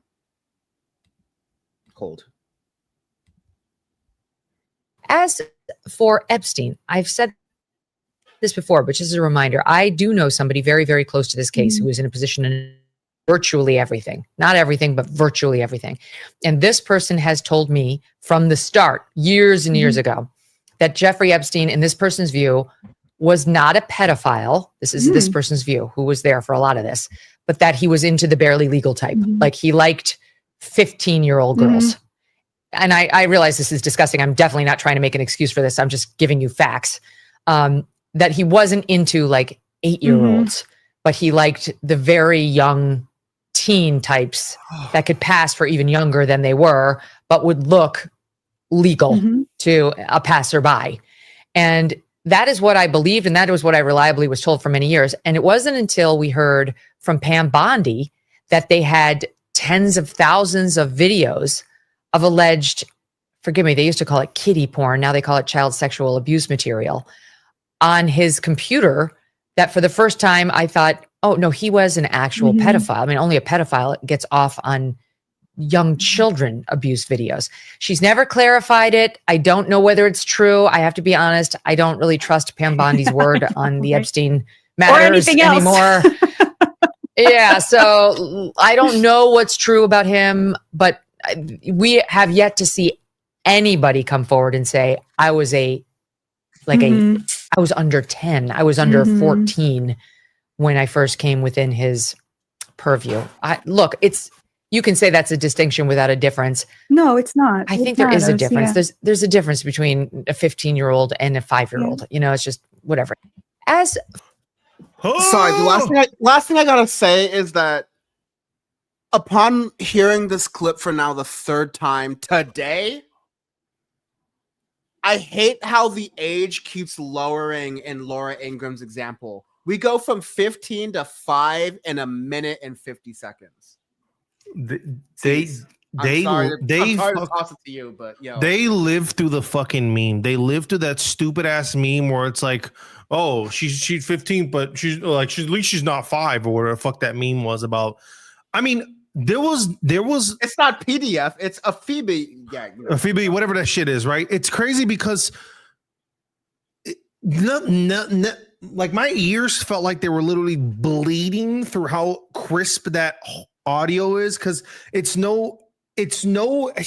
hard to say words to react to that, especially when like the worst time in life to be the not in agreement type is in that moment, to be there like it's like, this is not the time, this is a bad time to agree. You should make your faces like yeah, what, like the worst timing ever, unreal takes. There's no way that we're trying to distinct the level of gravity of how bad it is in pedophilia by age category. No, motherfucker. A kid is a kid. It's not about whether you think it's worse when it's 5. It doesn't give a fuck. Under the dungeon for everything across the fucking board. What are we talking about here? Megyn Kelly. You know what the worst part about this shit is? That was Laura Ingraham, right? I was like, the worst part, don't look up how old her daughter is. Don't look up how old her daughter is, because that'll break your shit. That's your mom on TV, dead ass being like, you know, if someone's messing with my 14-year-old, all good. At least she wasn't 8. Like, that's the shit that's literally being corroborated by her 14-year-old daughter you got at home. And then they wonder why a lot of times, it's not every time, you see some of these children of conservatives be not as conservative as their parents, especially some of the girls, because they saying crazy shit on TV, crazy, abhorrent, defensive pedophiles. You're a mom, yo. What are you doing? What are you doing right now? This is what I was talking about with the culture war, right? And they have these right-wing podcasters that are going on these networks and saying the most outlandish things possible in defense, knowing that their guys, the walls are kind of closing in on the situation where it's like, we got to do anything we can to get the heat off him, whatever it might be. We're like, oh, this isn't as bad as it sounds. Trust us, right? Like it's the same thing as when, some politicians are like, oh, January 6th was a not to like trivialize it, but they're like January 6th was a tour, right? It's the same kind of like minimizing the damage of what's happening to the point where they're now going to.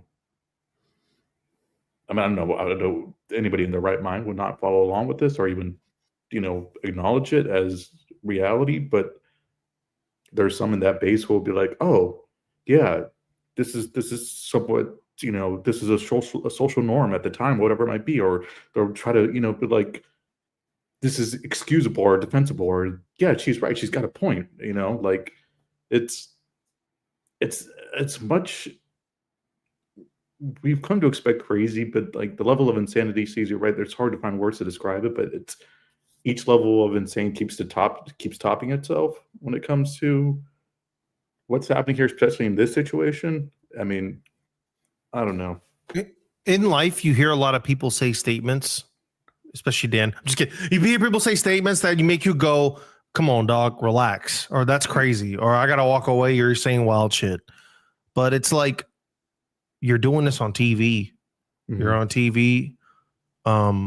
As Pinkerbell said, she literally had us essayed in the workplace under Fox. I'm sorry. What happened? I don't know if it's trauma inducive or what's going on here, where you block out, horrific things that have happened to you in your life. But I can't believe we have to preface it as a wise sage advice from a dumbass immigrant who says subjects and whatever the hell Trump says. If you ever have to take a position in life where the next thing to do that you feel would be beneficial is to corroborate or defend any varying degrees of pedophilia, that's not the move. No matter what, it's never the move. It's never going to work out. It'll never be worth it. Not for me, not for you, not for your kids, not for any of the women who fight against us every day. It's never the fucking move. And that's abhorrent behavior. That's like beyond suspension level behavior. Like she should only be talking through x.com live video feeds after this, because that kind of shit is unbelievably awful. Awful. People have been fired for fucking hell for way less. People got fired for saying, like, I don't think Charlie Kirk. NFL sued MIA for dropping a middle finger, and they got this shit going on. Yeah. Even though MIA is crazy too. But yeah, still. Some wind flew on Janet Jackson's top once in 2003. Nah, Justin Timberlake, I know you did that shit, dog. I know you did that shit, dog. Don't touch Janet again. Let me, no defense of Justin Timberlake. I'm just saying, like, I'm not going to do comparisons here. I'm not going to walk down that rabbit hole, but it's like, I'm not going to do a stereotype of is nothing sacred anymore, but like, can 2 + 2 still equal 4? And can we not turn that into, well, at least she's not a 4-year-old, because it's like, this is like, there's no jokes. I have no jokes for this. This is the most depraved, disgusting shit. And for what? For Trump? A dude who's going to keel over anywhere from like 14 months to 6 years from now? Who's like, overall power level is decreasing. And so you're chasing for the scraps of whatever. And again, for what? So you continue to separate families. You can continue to deport legal immigrants. You can continue to terrorize people in their countries. You can continue to starve children. Like, this is really the hills people will die on. Never forget this, and never let anyone forget this. Never let liberals forget this. Never let Republicans forget this. Never let Greens forget this. This is reprehensible and unacceptable. I don't know if it's, I'm not going to assume Megyn Kelly, I don't know her upbringing or whatever it might be, or maybe you have to keep in mind there are still states, I think there's only 16 states in the entire country that have legally banned child marriage, right? And like, this is a kind of commentary that I think goes beyond, I mean, yes, part of it is political, as crazy and insane, disgusting as that is, but another aspect of it is like, I think there are actual elements of this country, or even communities in this country, that literally see no issue with this because it's ingrained as part of their fabric of their, I don't want to say religion or dynamic, whatever it might be, but it's cultish, right? It's literally cultish, and we still have states that are like, this is acceptable, and it doesn't make any sense whatsoever. Yeah, Fauci, you're a nice guy. Don't give her no slack. I'm not. I'm just. I know you're not. I know you're right. Is, no, and I know you're right about that. I mean, Hawaii is a state where you literally can get married at 16 years old. You don't need a parent permit. So yeah, it's common in states that you'd be surprised about. But to sit on TV and drop the 8 versus 15, crazy behavior, unhinged, deplorable shit, dog, crazy. No, I 100% agree, and I think a lot of it too is like, it's like we think it's insane, bro. Like rightfully it's insane to think that, but there's, the point I was making is that there's still states where it's like it's normalized, unfortunately, like that legally normalized, unfortunately, and I think the root of that perversion, a lot of that is where that might come from, too. But that's another discussion for later and different rabbit hole, but No, I think I think that can be like a broader, like topical discussion, which is kind of what I want to allow PowerPort to be. I think maybe not on this dark and angering as a subject, but like, what are the contexts behind these things? Why is it that Hawaii has these like age of consent laws? Like, what are we like, like, and like ceez very astutely pointed out on this panel full of cis men, like there's a patriarchy aspect that no matter how much we can, I think, rightfully try to see ourselves as, not hopefully, but like, bare fucking minimum separate from this sort of movement that allows this sort of thing to, let's turn the other cheek. Let's look away from this. He's a Christian. Like, there's a deeper rot within not just American society, but a lot of society that like allows things to happen. I mean, why is Elon Musk's like quote unquote largest innovation of 2025, the most like public facing innovation, is a barely legal depiction of an anime woman who will speak to you sensually using AI technology that was, to make it worse, used biometric data from ex-AI employees, from people who work at Twitter. So it's like, sorry, we're not getting monetized, y'all, but let me run it.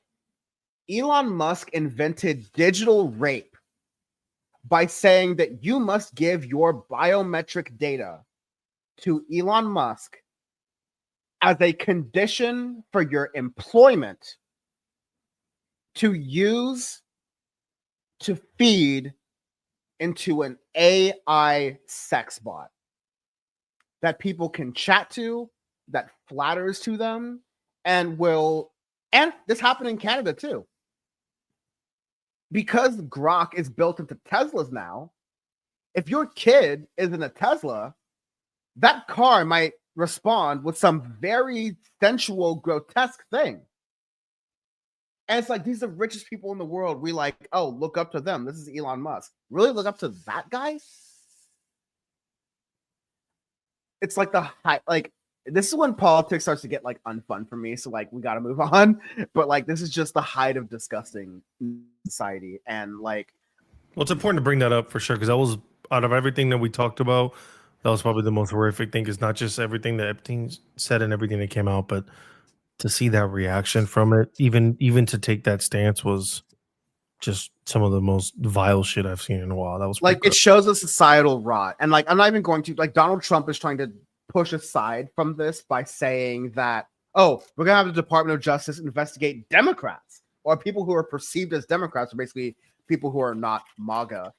So their ties to Jeffrey Epstein. And you know what? I'm like, that's not the point. I think people on the left and people on the right are like, if this is all a ring, burn the fucker down and start over. Like, this is the thing that can and should turn Americans into accelerationists, right? Because like, if this is the outer reaches of society, or like if these are the these the cabals, these the clubs, like what old school Alex Jones was talking about, then yeah, burn it down, start over. That might be necessary at this point. But we gotta tap the brakes on I'm gonna host us and force us to move on here. But like we're gonna continue to watch this space because more stuff is going to come out. Again, shout out to our Lady Grijalva, who has now been sworn in because Congress is in session.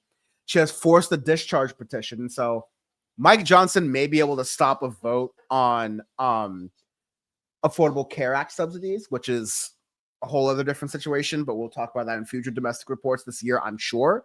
But now our Lady Grijalva is forcing this discharge petition. So Republicans are going to have to take a vote.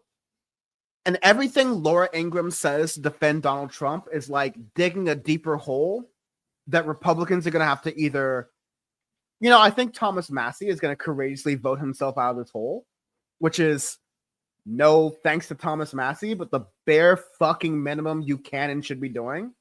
But we're going to have a long list of Republicans by this time next month who are on record as being okay with this. And you know what? I'm like, light a match and throw it as far as it goes at this point. Politically. Yeah, I need to this is a very dark place for the show, and I need to move us on to something a little bit more motivating, I guess. Not motivating, but I guess nicer. We're trying to do the show is loosely divided into 4 or 5 different reports. There's a domestic and international. But one thing Sachi and I've really been trying to focus on is what's happening at the grassroots level, what's happening at throw the whole politician away at this point, but what is happening at the grassroots level that maybe gives people some hopes. And something great is workers pushing back. So I'm going to go through a couple of things here really quickly, just rapid fire, to hopefully make my mood a little bit better. In New York, there are actually in a lot of places, over 25 cities where we have Starbucks baristas who are going on strike. And it's during the height of the season where a lot of people come into Starbucks for your pumpkin spice lattes, for your red bear cups, whatever. These Starbucks workers are going on strike to assert their rights as workers. There's a really good quote on Democracy Now! That I heard just today where someone was talking about how the CEO of Starbucks essentially works for 4 months out of the year of 12 months and gets paid $90 million to fly around on a private jet, while the people who are working for him in New York City are working quadruple overtime shifts just to be able to meet the basic needs, just to be able to afford the subway fare, to be able to get to that job that's not paying them enough money. And it gets back to this whole thing about how you have a lot of companies who have built the American poverty system, the American welfare system into their cost of doing business. So you don't have to pay your workers that much if your workers make so little money that they can get SNAP benefits. And so they can use that for food. And so therefore they're kind of getting a subsidy, right? A lot of capitalists think like this, and this is really bad. So it's good that you're seeing Starbucks workers who are standing up and organizing for themselves. There's a lot more organization going on, but Sachi, I wanted you to speak to that. No, I mean it's necessary, and this is the kind of thing I wish we see a lot of No Kings protests, and we see a lot of protests against Donald Trump and his cronies, but I wish every day people came together and supported. These Starbucks baristas are striking for their rights to be paid a living wage. People get out in the streets, let's join them, right? I think that's something that I wish would happen more often. But that's people have to keep in mind too. This has been going on for a couple of years now. I think back in 2023 is when really this strong push for unionizing started at Starbucks, and we're now seeing even more of a spotlight on it now. Um, and it's good to see that spotlight kind of be shined or shown again. So, I mean, ultimately, again, this is just another example. I mean, it's a good example of the power, and hopefully they get what they need and they deserve. And I don't want my cynicism to kick in, but I think they will eventually. This will work out in the long run. Whether it be, it may not be a perfect situation for them, but it's definitely encouraging to see, especially for such a major company that's already been kind of losing money over their protests over their investments in Israel. That's beside the point. It's encouraging to see that a lot of these companies are taking hits financially as a result of their workers, pushing back and fighting back.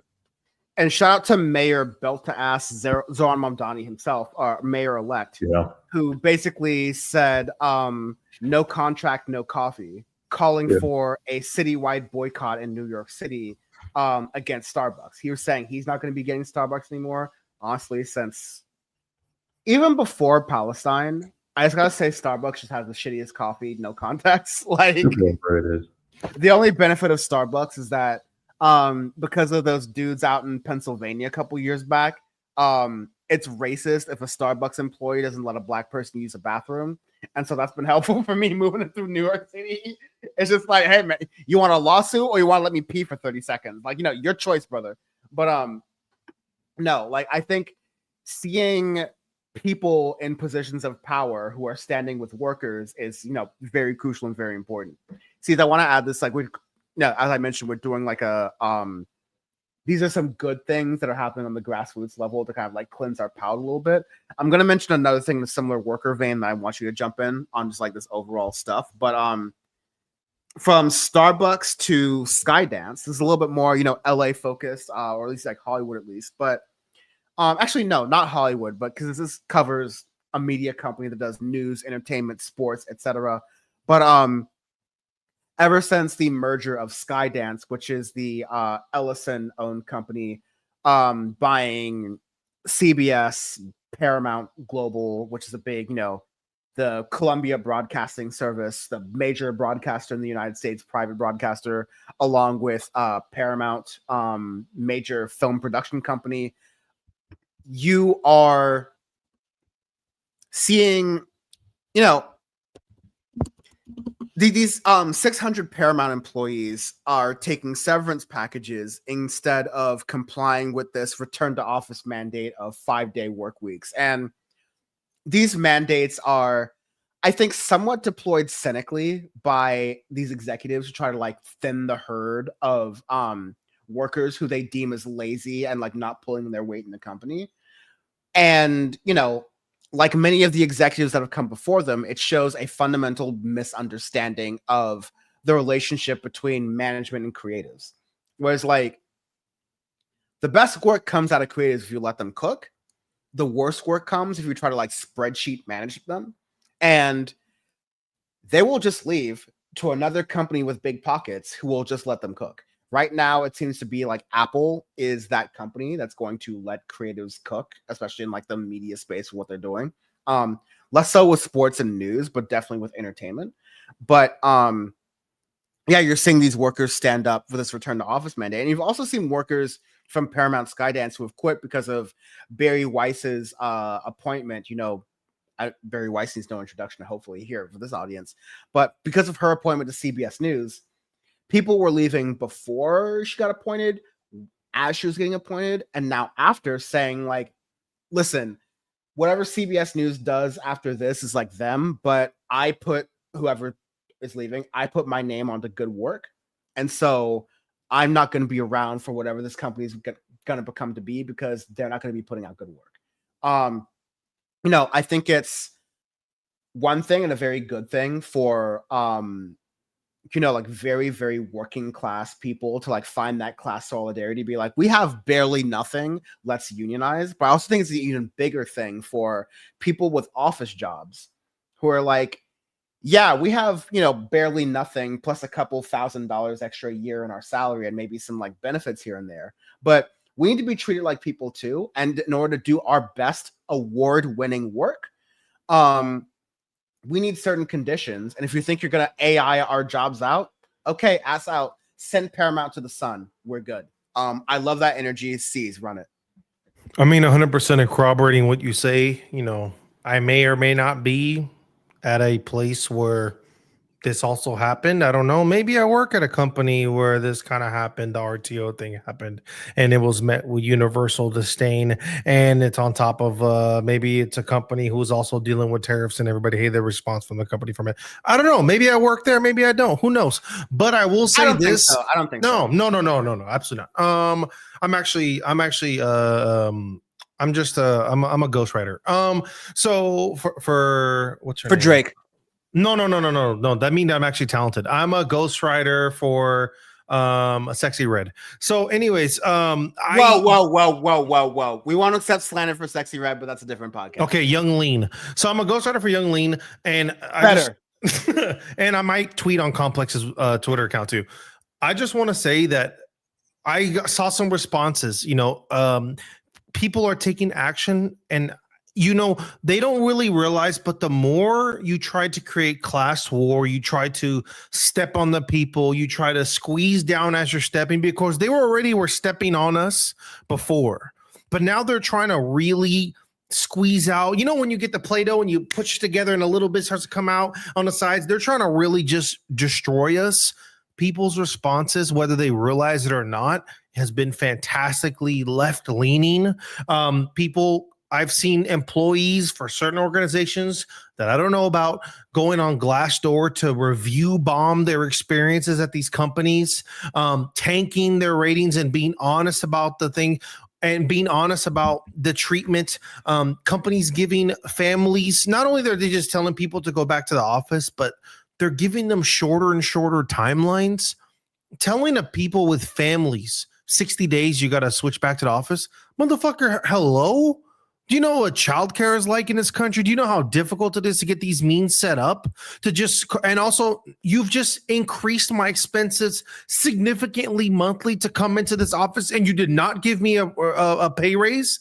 Also, people have signed up an offer letter for a job stating it was hybrid or remote, and they have the power to flip it on you like that. Take that severance. Review bomb them. Let them know how you feel. They give you a company survey at the end of the year. Sick. Let me get on that survey. Let me get crazy. Because that response they feel. You hear afterwards people applying for positions. Then they look. There's literally statistical data on this. The nerds will know. They click on the LinkedIn website, look at this company. Oh, that'd be sick to work there. Look up the Glassdoor. God damn. Never mind. Click away. And that goddamn, which I do all the time. That shit, that hurts them. It kills them. They love money, but they want to reject you. They don't want to be rejected. So give them that shit every time. Let them know how you feel. Fight for what you believe in. And they say all the time, oh man, all these people complaining over nothing. All of a sudden, these things come out, these surveys come out. They don't get certifications for don't want to say the company. They don't get certain certifications. All of a sudden, they got to make some changes. Why? Because they got to listen to you, because you work there, you matter. They can push all these goofy ass AI bots all they want, but Dan gets on the phone to buy a Mustang GT. If he's talking to goddamn Google Gemini, I'm like, oh, fuck that shit. He's going to hang up. You're not going to do this. You're not going to do that game. We're not going to do the game. I'm sorry. So keep speaking up for yourselves. If there's things in the company that you don't like, I'll give an example. Everybody saw the big loss, the situation that happened with the LG plant in Georgia and the Hyundai workers, how that went down and how employees were detained. Company statement was they weren't employees, they were contracted. Well, they were contracted to help you, buddy. So they are a byproduct for you. Instead of defending them, that was some of the words taken. People didn't like that. Now those Korean people, those coordinators that were working are suing ICE, suing back for the detainment. Take your own power, exercise it to your max ability, speak up for yourself, because when you speak up for yourself, you also speak up for that neighbor who's scared to or doesn't want to, because you're only speaking for the best interest of them. Okay? You got this, comrades. Keep speaking. That's 100%. I was going to say it's a good thing, too, that this is happening at major companies like Starbucks and Paramount Skydance, so that there is that broader national discussion. hopefully there's the same energy from people who wanted to cancel their Disney Hulu subscriptions because of Jimmy Kimmel getting canceled for 2 weeks. That'll be like, oh, Skydance, Paramount are run by shitty people. Cancel Another those. one, the Xbox one, the Microsoft one, the price hike of 33%. Fuck yeah, cancel that shit. Go crazy on them. Sorry. Yeah. The only thing I'll say, Sachi, is that like no one was watching Paramount Plus, so there's like hey. He doesn't speak for me. I'm watching season 29 of Big Brother USA. I love that shit. Okay, it was a hard cancel for me, man. But am I gonna get back on my One Piece pirate era? Absolutely. Do I have to type in Pirates Bay again? I'm back, baby. I think to put a nice bow on this all. Dan, there was worse things said about Elon. I'm good. I'm so fucking good. Pirating is regular now. These motherfuckers don't even work no more. The commission doesn't exist. My girl Lena Khan is doing Jon Stewart. They got rid of my goat, so I can say what I want. More on that later. Sachi. Effectively, it simply comes down to hurt them where it hurts, which is their pockets. Because nothing drives them more crazy than losing money. And that's what it comes down to, hurt their pockets. Say what you look. Sachi's so right. And last point on this about media, don't let them ever make you think that media and content and shows is all it's all like woke. It's all for Republicans only, and people want less woke content.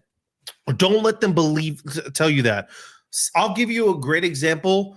Sydney Sweeney, right? Seen as like this conservative darling. Seen as a conservative darling, has a box office movie release with only 1.2 million.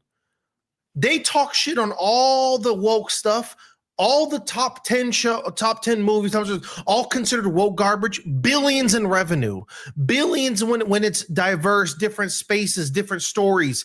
That shit is what's popular. That's what the people want. They don't want this garbage slop, and they don't want people who are slop to give you content either. So when you are in the masses, when you delete, when you unsubscribe, you are in the masses. You feel it. They're the minority. Their minority base may be the loudest, but you taking pockets out, they're gonna feel that shit the most because you're the ones with families. You have a significant impact in this country, and they know that shit. When them numbers come and their subscriptions are down, they're gonna switch it up and try to beg you to come back. And then that's when you come back because you're like, all right, I guess I'll come back. But once you switch that shit up, I'll leave again. Take that power back from them. Money is all they care about, so take the shit back from them. Real shit. I'm way behind on comments. Sorry, y'all, but thank you all for participating and joining. I'm saying y'all like the Friday shows. It's all good. Hell yeah, they're all watch Drag Race. Yeah, watch Drag Race on stream.su. What? Yeah. So there's find a new site where you can get that shit because fuck Paramount. Sachi, I know you have to head out soon. I want to like continue in like the street support sort of thing and mention this piece of I really want to go through like everything. Do you have like it's 32 after the hour? Can we go to like 42, 45? I can. Okay, yeah, because I mean, if you have to leave for the UC Berkeley thing, because I know I'm gonna indulge in that, feel free. But I definitely want to get to this Katie Wilson thing you mentioned. But first, Lena Khan has been living rent-free in these conservatives' minds, especially since Zohar Mamdani announced that Lena Khan, the former chair of the FCC, sorry, not former FCC, FTC, right? Federal Trade Commission? FTC, yeah. Yes. FCC is shout out Nilay Patel from The Verge for his recurring segment, Brendan Carr is a dummy. That is some very good reporting and like something I tune into every weekend. But there's an article out of Semaphore here, which is basically Lena Khan's populist plan for New York, which Semaphore is kind of like cheekily titled cheaper hot dogs and other things, as though it's like, we'll call it Costco populism. But you know what? I think I'm going to coin Costco populism because that's going to work. All right. Everyone loves Costco. Everyone knows the story about the hot dogs and all their lost leaders. And I think that's going to be a good take to have ultimately. But in looking at this article, I'm going to read some of the good bits from it. Basically, Since the progressive antitrust crusader was added to Mayor-elect Zohran Mamdani's transition team, the business community has harangued as chair of the President Joe Biden's Federal Trade Commission, as I mentioned earlier, has been puzzling over what she might be up to.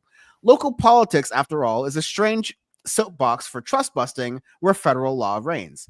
It's not a strange soapbox. This is my own editorializing here. It's not a strange soapbox here because, like many of Zohran Mamdani's detractors mention, New York is the capital of American capitalism, arguably the capital of world capitalism. And so all these companies are based here, if not in Delaware or California. And what you force companies to do in New York City, or, you know, what you encourage them to do strongly, sets a precedent for many other places, not just around the country, but around the world.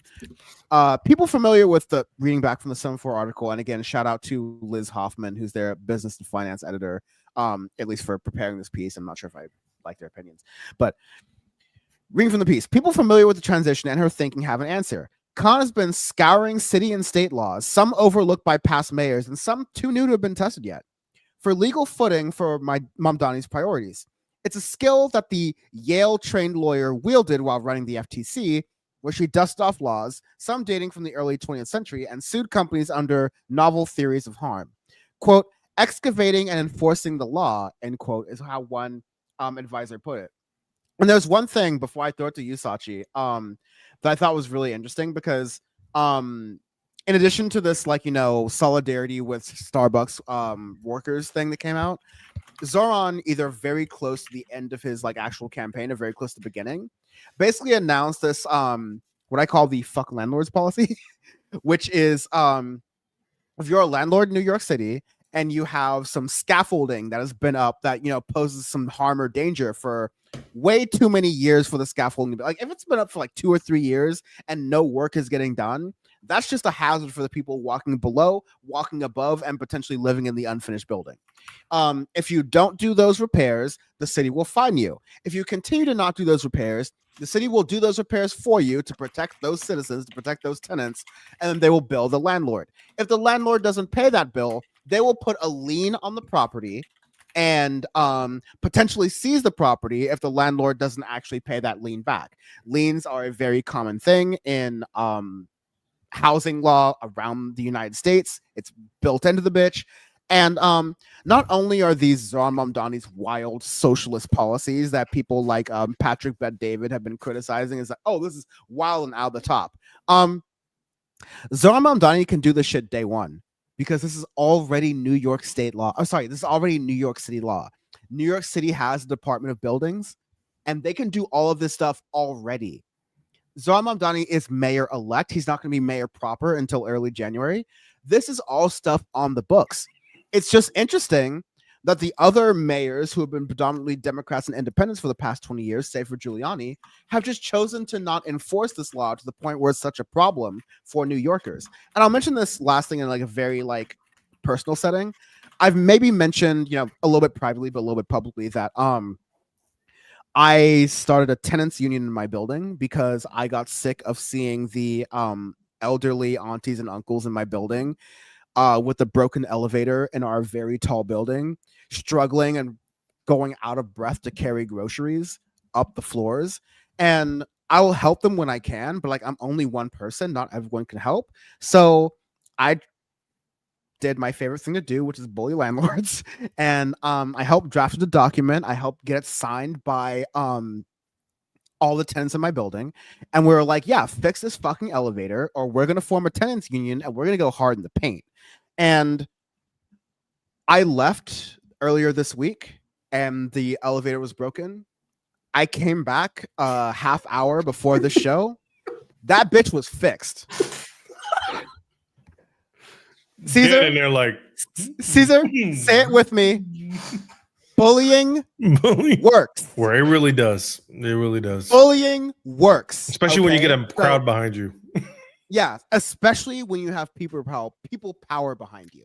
And that's the kind of, I'll say it again, belt to ass politics that I subscribe to, that Zohran Mamdani subscribes to, and that Lina Khan subscribes to, and the coalitions of people who voted them in, who supported them, and continue to, are all behind. And that has landlords scared and they're bitching, but you know, the election's over, bitch. So it's fun time now. Sachi, run it.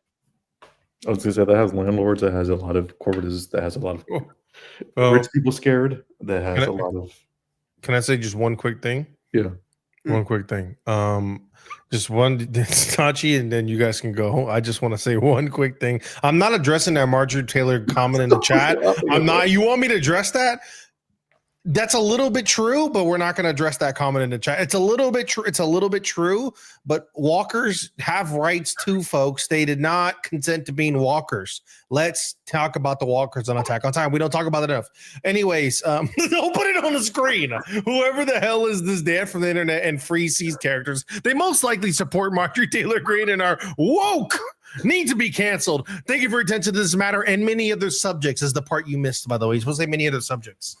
Looney Tunes is really hitting the Trump posting, and I like it. I like Friday Looney Tunes. I love Friday Looney Tunes. Keep it up, dude. The orange dot is forever the preference. I'm about to say some crazy shit. That's the orange dot. The Trump dot is the Trump skin tone dot is when we know we're about to get buck wild in the chat. I just want to say I had one statement prepared about Lena Khan. You guys said fantastic shit. Dan advocating for elevator buttons to work. I need my tenant, yo, neighbors, let's do the same shit for the cockroaches, yeah? Because Long Beach roaches, nuclear level of survival. I have one statement about Lena Khan, who I am, if she had a guard of S.H.I.E.L.D. and bodyguards, I'm right here. It's not about to be horny. Lena Khan has 1 million fans. I am one of them. If Lena Khan has 10 fans, I am one of them. If Lena Khan has 1 fan, then that is me. If Lena Khan has no fans, then that means I am no longer on Earth. And if the world is against Lena Khan, then I'm against the world.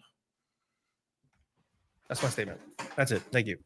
Nothing gets ceez riled up like a brown baddie, honestly. But hey, man, what? No. Hey, dog. What? Lena, dude, he doesn't know what he's talking about. That's crazy. Oh, God.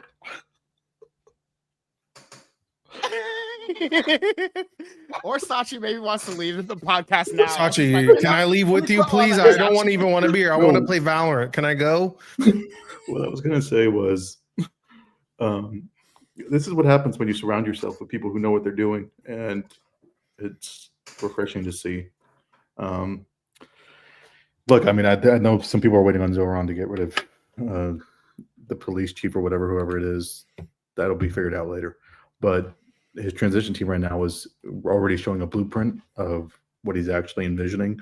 I think with a lot of these other transition teams, it's like, oh, this is this person with this experience, and that's it. That's there's no actual plan that's being formulated. We're like, oh, okay, this is how we're going to go about doing this. It's feasible, first of all.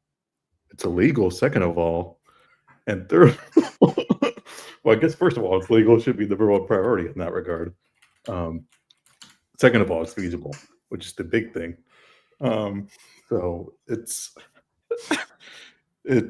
refreshing to see, and I'm excited that she's part of the transition team. I hope she gets, once she's sworn in, she's kind of by his side quite often, and is really whispering into his ear, as it were, and making sure that he's not caving to any sort of potential corporate interest in this regard, which I don't think he will at all. Granted, but this is exciting. Yeah, also don't whisper into his ear. I'm right here. Okay, I'm done. I'm just gonna say, he alley-ooped. It's Lob Nation. What do you want me to do? I'm from Lob City. What do you want me to do? I'm DJ. I'm DeAndre Jordan. If you lob it, I'm gonna yam that shit in, no hesitation. Sorry. Ceez, I don't want to prolong this, but we've gone from Lob City to the Gap Band, so we got. Okay, you're right. Let me stop. Yeah, let me stop. Sorry. Last point, Sachi. I'm going to keep you at 45. I know I got 1.5 minutes.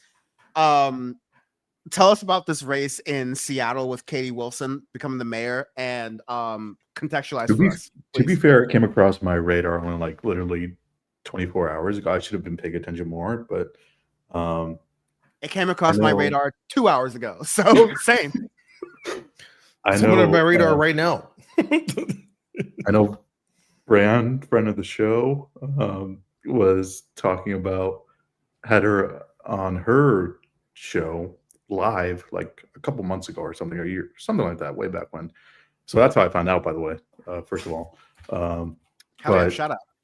It was, it's just kind of the same kind of mold of the Zoran campaign. And it's just showing again that, listen, this works, right? This works. You know, investing in people works. Investing in policies that help everyday people works. You know, people are getting tired of, I mean, I know make much about the Pacific Northwest, but it's kind of with the reputation for being already left-leaning, but it's refreshing to see again actual people on the streets helping a candidate and not it being the kind of reverse, you know, shaking hands with, you know, Shell or whatever, you know, private prisons. And so I could take money from there, I could take money from there, I could take money there, but it's not to say like Zoran's the only person who's, you know, birthed this movement at risk of using a whatever word, but we're seeing the impact of it, and I think it's important to recognize that. Yeah, I don't like the, you know me very well, I don't like the celebritization of political candidates, but I think it's very fair and like not controversial to say Zoran has catalyzed the imagination for candidates who have already been doing the damn thing to give them that extra sort of step to like really jump in. Like I've seen Kenneth Mejia get a little bit more serious in LA. He's been my like, you know, long-term pick as like LA Zoran Mamdani. You have in Seattle, just this case, you know, Omar Fateh didn't win in Minneapolis, but Minneapolis is the Twin Cities, and you had a really progressive, you know, working class oriented person win in St. Paul, just down the block. So I think this is a continuation of everything we've been talking about on the show. Like, Republicans have never been weaker. They have never been more clearly the party of hating families, hating children, wanting the worst for them, wanting them kidnapped, wanting them disappeared, wanting them assaulted, abused, belittled, made less than. And the Democrats, unfortunately, are not the party of the opposite of that. They're the party of status quo, regardless of what it is. And this is an unacceptable status quo. And so I think Democrats, you know, the same take could be made like, oh, Seattle's not the rest of America. Oh, St. Paul is not the rest of America. Mm-hmm. Okay, but this is happening all over America. And like, Seattle's not St. Paul. And St. Paul is not New York. And New York is not Los Angeles. So like, there is something in the water going on here. And don't just think just because it's the only places that still respect democracy unflinchingly, at least for now, who are changing. This is a sign of America writ large. Because I told ceez, once I saw the way Orange County voted on Prop 50, I was like, oh, the Democrats are cooking with gas and they ain't even got a skillet. Like y'all have got so much on the grill and you're a dishwasher right now. We need some actual chefs in the Democratic Party. And I'm going to just quickly read a little bit about her, just really quickly for 2 seconds. Absolutely, yes. This is really appealing too. Wilson has never held public office, but she's the co-founder of the Transit Riders Union, where she directed successful campaigns for better transit, higher wages, stronger renter protections, and more affordable housing. She was driven to run for mayor earlier this year after voters overwhelmingly backed a ballot measure to fund a new public housing agency with an excess compensation tax targeting employers that pay more than $1 million to any employee. Harrell her opponent had opposed the measure, urging the city council to use existing budget to pay for the agency. So essentially, it sounds like she is the same protection of renters' rights, transportation, everything that's literally built and baked into everyday life that we literally experience with everyday life. And that's what Zoran did. And that's what she's doing. That's what these mayors are doing in these local elections, where these people who are getting elected who actually who probably have lived those experiences too. And understand that, listen, everyday people are not entranced by, what billionaire did this, what billionaire did that. They're just trying to get to work today each day and live, and get back, or whatever it might be. It's just, they're trying to eat. They're literally trying to eat. Literally. And I've had some criticisms that some I've talked about on Power Report, some I have like future, long form detour videos planned on, about how I think the urbanist movement is very neoliberal. I think it's very flattened out about like, let's all be Yembis and let's all do these certain things, when there's a missing working class element to that. And so it really warms my heart to hear that Seattle, especially Seattle, because we definitely ain't doing that shit in California, San Francisco, and Los Angeles, respectively, because you have a lot of urbanists in California who are basically like Pelosi lights, or like, to the slight left of Pelosi. But for someone who is tying transit access to the working class and those needs, similar to Zoran, like you said, that's the shit right there. That's what I really like. You keep putting people in a position of power like Zoran who are advocating for this. It will bleed into your cities once it's deemed successful. It will happen in your major cities. Because I'm telling you, if it can happen in New York, it can happen to other places too. Just it'll. I know it doesn't seem plausible, but if we don't believe it'll ever happen, then it never will. So if you put people in there that are gonna fight for it, you never know. It might not work out. Ceez, I want to add to that. These candidates also, what they're doing, they're being unapologetically themselves. They're not like, it's not like surface level shit, right? It's that's what we have to. That's what we need more of too, like true actual faces. Yeah, they sound normal. They don't sound fucking crazy or scripted. Yeah. So authenticity is good for votes. It is. Sachi, my trooper, my patriot. Thank you so much for. Patriot's a bad word now. I apologize for that, but thank you for Power Report. Nice guy. He's a patriot. Sachi, love him. I don't know though. Weird tweets, but he's a good guy.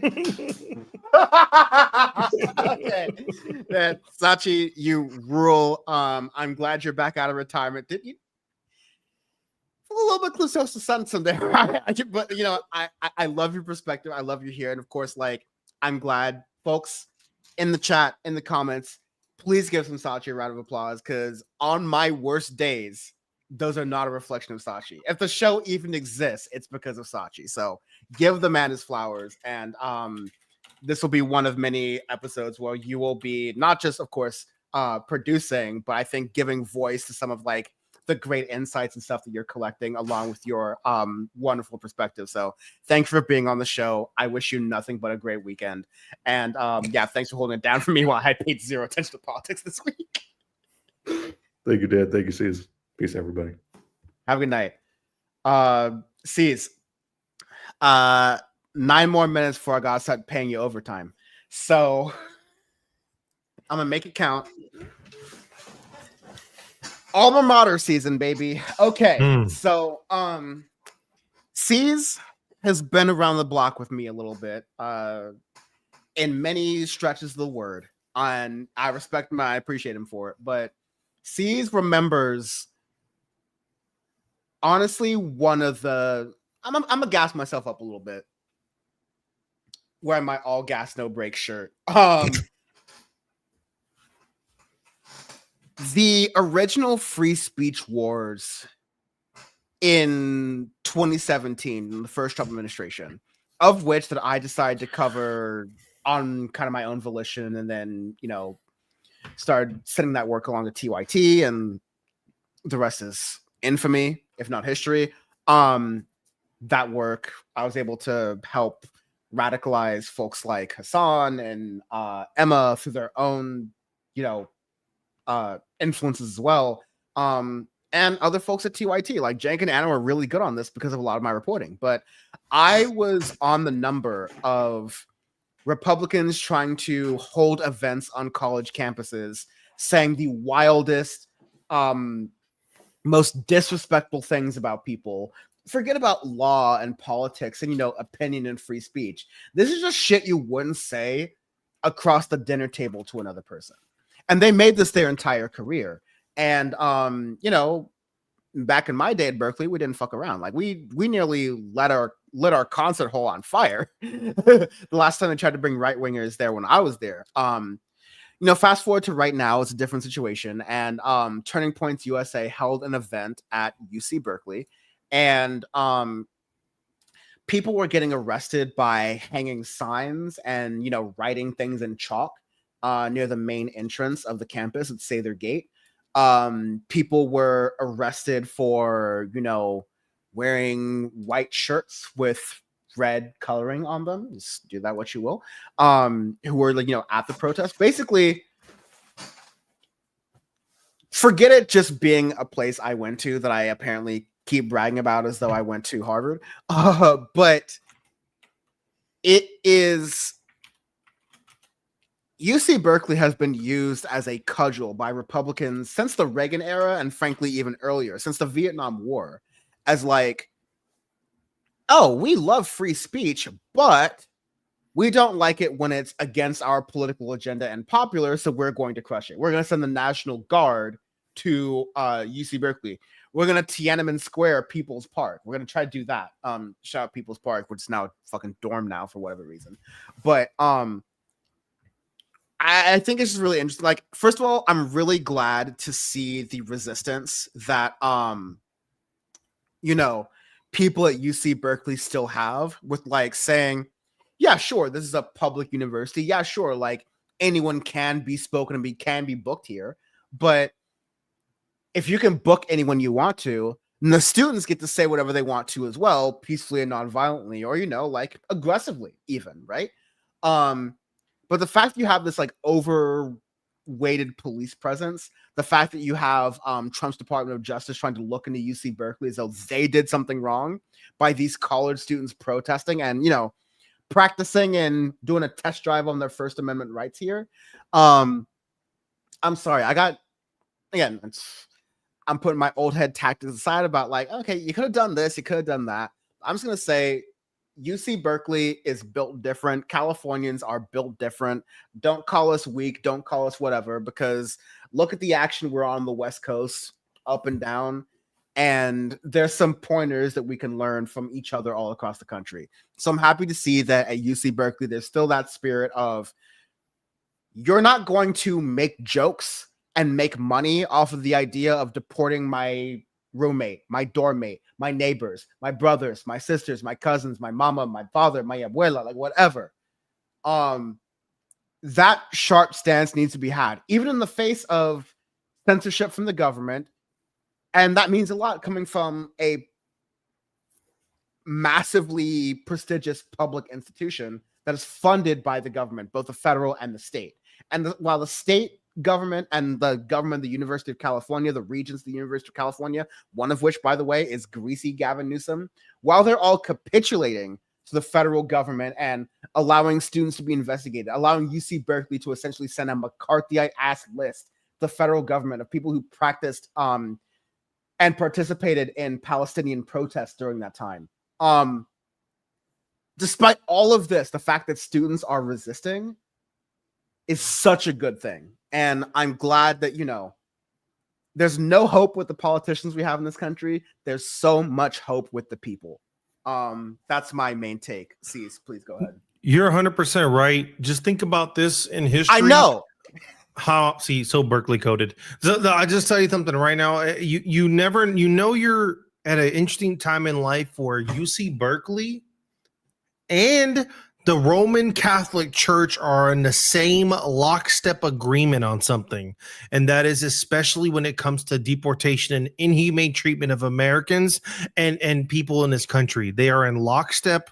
2 days ago, I saw the Vatican released like a laundry list of like how deplorable Trump and his administration's actions has been against people and immigrants in this country. That's how fucking crazy this shit is. And that's how you know they're wrong. Another point to bring up, when Gavin Newsom goes in front of his own constituents, us, Dan, me, whatever, I can feel how I feel about his policies, but I'm not out here screaming and booing on this man. These motherfuckers are in the Republicans are literally not even allowed to see their own base because, as we saw in Iowa, they're getting screamed on, booed on, hated on by their own constituents, the 80% base of farm workers that are wanting them out of office. What Trump is doing is authoritarianism. He is taking over the government, enriching the rich, creating a class divide, my conspiracy theory, trying to bankrupt all these farmers in order to sell the land to these trillionaire, billionaire data farming freaks and corporatizing the farm system as well. That is my theory. What they're trying to do is the only explanation why you would try to destroy your own base, because the means of money is bigger in the end. That's the only reason I see this shit. So y'all just keep fucking believing in yourself. Keep fighting for what you believe in. But I can clown on Berkeley all day because, shout out Hawaii, big rainbow warrior forever. But I'm really proud they showed up and showed out against TPA appearing at their I don't actually have a problem. Okay, I'll be real. I don't have a problem with TPA being at Berkeley, but I got a problem if there's a problem with people screaming on them. Like, no. You want to come into the Lions Den and do all this shit, you can. But just know we can turn up if we want to on you guys all day. Like that is my thing. I'm not trying to suppress people's voices. Horns. Go screaming on them. Go screaming on them. Blow horns. Scream on them. Mess with the bull, you get the horns. Yeah. And listen, if you want to be if you want to hey, please record me while I get into the bullpen and I wave around a red, little carpet thing, right? Go ahead. If you want to be that guy, just don't act all cute. Yep. When the bull comes running towards your ass and you fall on your ass and that bull is scraping the ground and about to run you and you up, paying no never mind, and you looking at them sharp horns and you're like, well, damn, how'd I get in this situation? You don't get to say that. You say crazy shit towards people. You say crazy shit towards people. Expect a crazy response. I'm sorry. It's what it is. And I don't always endorse the craziest response. No. But you don't deal with bullies by negotiating. You deal with bullies by bullying them back 300 times harder by making an example. And people are well within their rights to do that non-violently, politically, within their expression. And I encourage them to do that because, like you said, people have that power within that, and that's how we end the show. The power is always within you. Ceez, love you doing this, man. We gotta make. I'm glad to be back. This time zone definitely worked for me because unfortunately I'm in school. SDM, you can also suck my dick sideways when you're done shitting on broke people. When you're done shitting on broke people, you can take my ball sack and sideways suck it until you go to sleep. That's what you can do. That's what you can actually do, okay? After I get these SNAP benefits, that's what you'll be doing. I'm really happy to be back on the show. I missed y'all. I love you guys so much. I love it, New York Ceez. I love it, New York Ceez. Yeah, Zoran's here. I'm going to say what I want. I'm going to say what I want. Ceez is like, you can put my balls in between some pita bread and tahini, and you can take that shit to the face. Yeah. SDM, I don't know what the fuck is sucking dick many ways. I don't know what the hell your name is, but that's great for you. Give your dick to other guys. No, you're interested. Don't be cute about it. Have a good day. Anyways, love you guys. I will be back. Hope we'll see what the future holds with these time slots, but I'm gonna be back regardless. Don't worry about it. I'm gonna try to make it happen. Sachi and you are a great duo. Peace. Thank you. I'll be on for 2 more minutes. So shout out Ceez. Thank you for being on. Shout out Sachi. Thank you for being on. Shout out Bam, who is not on, although either this weekend or the next, Bam's History of Islam episode 2 will be back. We did episode 1 last year. It took a little while on his part, took even longer on my part. We are getting ready to do it. We want you to be there. If you weren't a member on YouTube or Twitch or syndicateweekly.co for the past year because I was getting my life together, I totally get it. Now's a good time to come back and join again. Again, we're building into 2026. We need to keep left media accountable. You need to keep us accountable. We need to keep the world accountable. So, even if you can't donate monetarily because we're in these times, so it's very hard to, everyone who's commenting, even the haters and losers, it helps the show grow, survive, and thrive. Like, the like button, throw down a comment, whether you're watching live or you're watching during the replay. Come visit the stream again once the replay is up so you can help boost up in the algorithm. Share it with people. Literally be like, hey, if you're feeling isolated, you're feeling lonely, you feel like, hey, you like these big shows, but you don't like certain perspectives, have people give us a try. We're still working out the edges. We're still working out the bugs, but we want to make this like we have on all these Chirons. Your domestic report, your global report, your streets report. We had some funny stories today, but like the feel-good stories came through the streets, like what we're doing out here, how we're fighting. We're going to have more panelists. We're going to have more interviews. I'm really like in rare form right now. And I'm glad this is what I've done a lot of things in my life to be able to be here in this moment with y'all. And I cannot thank y'all enough, day in and day out, week in and week out, still holding it with me. So I appreciate it. There've been a lot of comments and a lot of fights. And I'll be honest, I got back from a 5-day work trip and I still did this 3-hour stream. And I'm crashing out a little bit. So like usually I have the energy to like start to debate some of these fights. But if you came in and you're arguing, I encourage the arguments. If you survive our mods, our wonderful mods, shout out to the mods. I don't thank y'all enough. I appreciate y'all. But if you survive the mods, then please come back and we'll talk a little bit more. I like the engagement, but we just had a packed show this week, especially. I don't know if the shows will be as packed as we get to the end of the year. That's usually how it happens, but nothing's usual during the season. But I just got you to know, the power is always within you. Everything that has happened this week, the government shutdown was disappointing, but the things that led up to it before, during, and after was because of people like you. People getting elected, not just in New York City, but in Seattle, in St. Paul, in Los Angeles, everywhere. It's because of you. And to quote Zoran, to quote Spider-Man, to get to any of us, you've got to get to all of us. The power is always within us. And before us, the power is always within you. Thank you all very much for listening and watching. I hope you have a wonderful weekend. Go out there and do something. And if you can't go out and do something, recharge yourself. Give yourself the energy to fight another day. Thank you very much all around the world. I will see you soon. Cheers. That was a good rant, but now I've got to like do this awkward setting up the thing. So work with me. Thank you.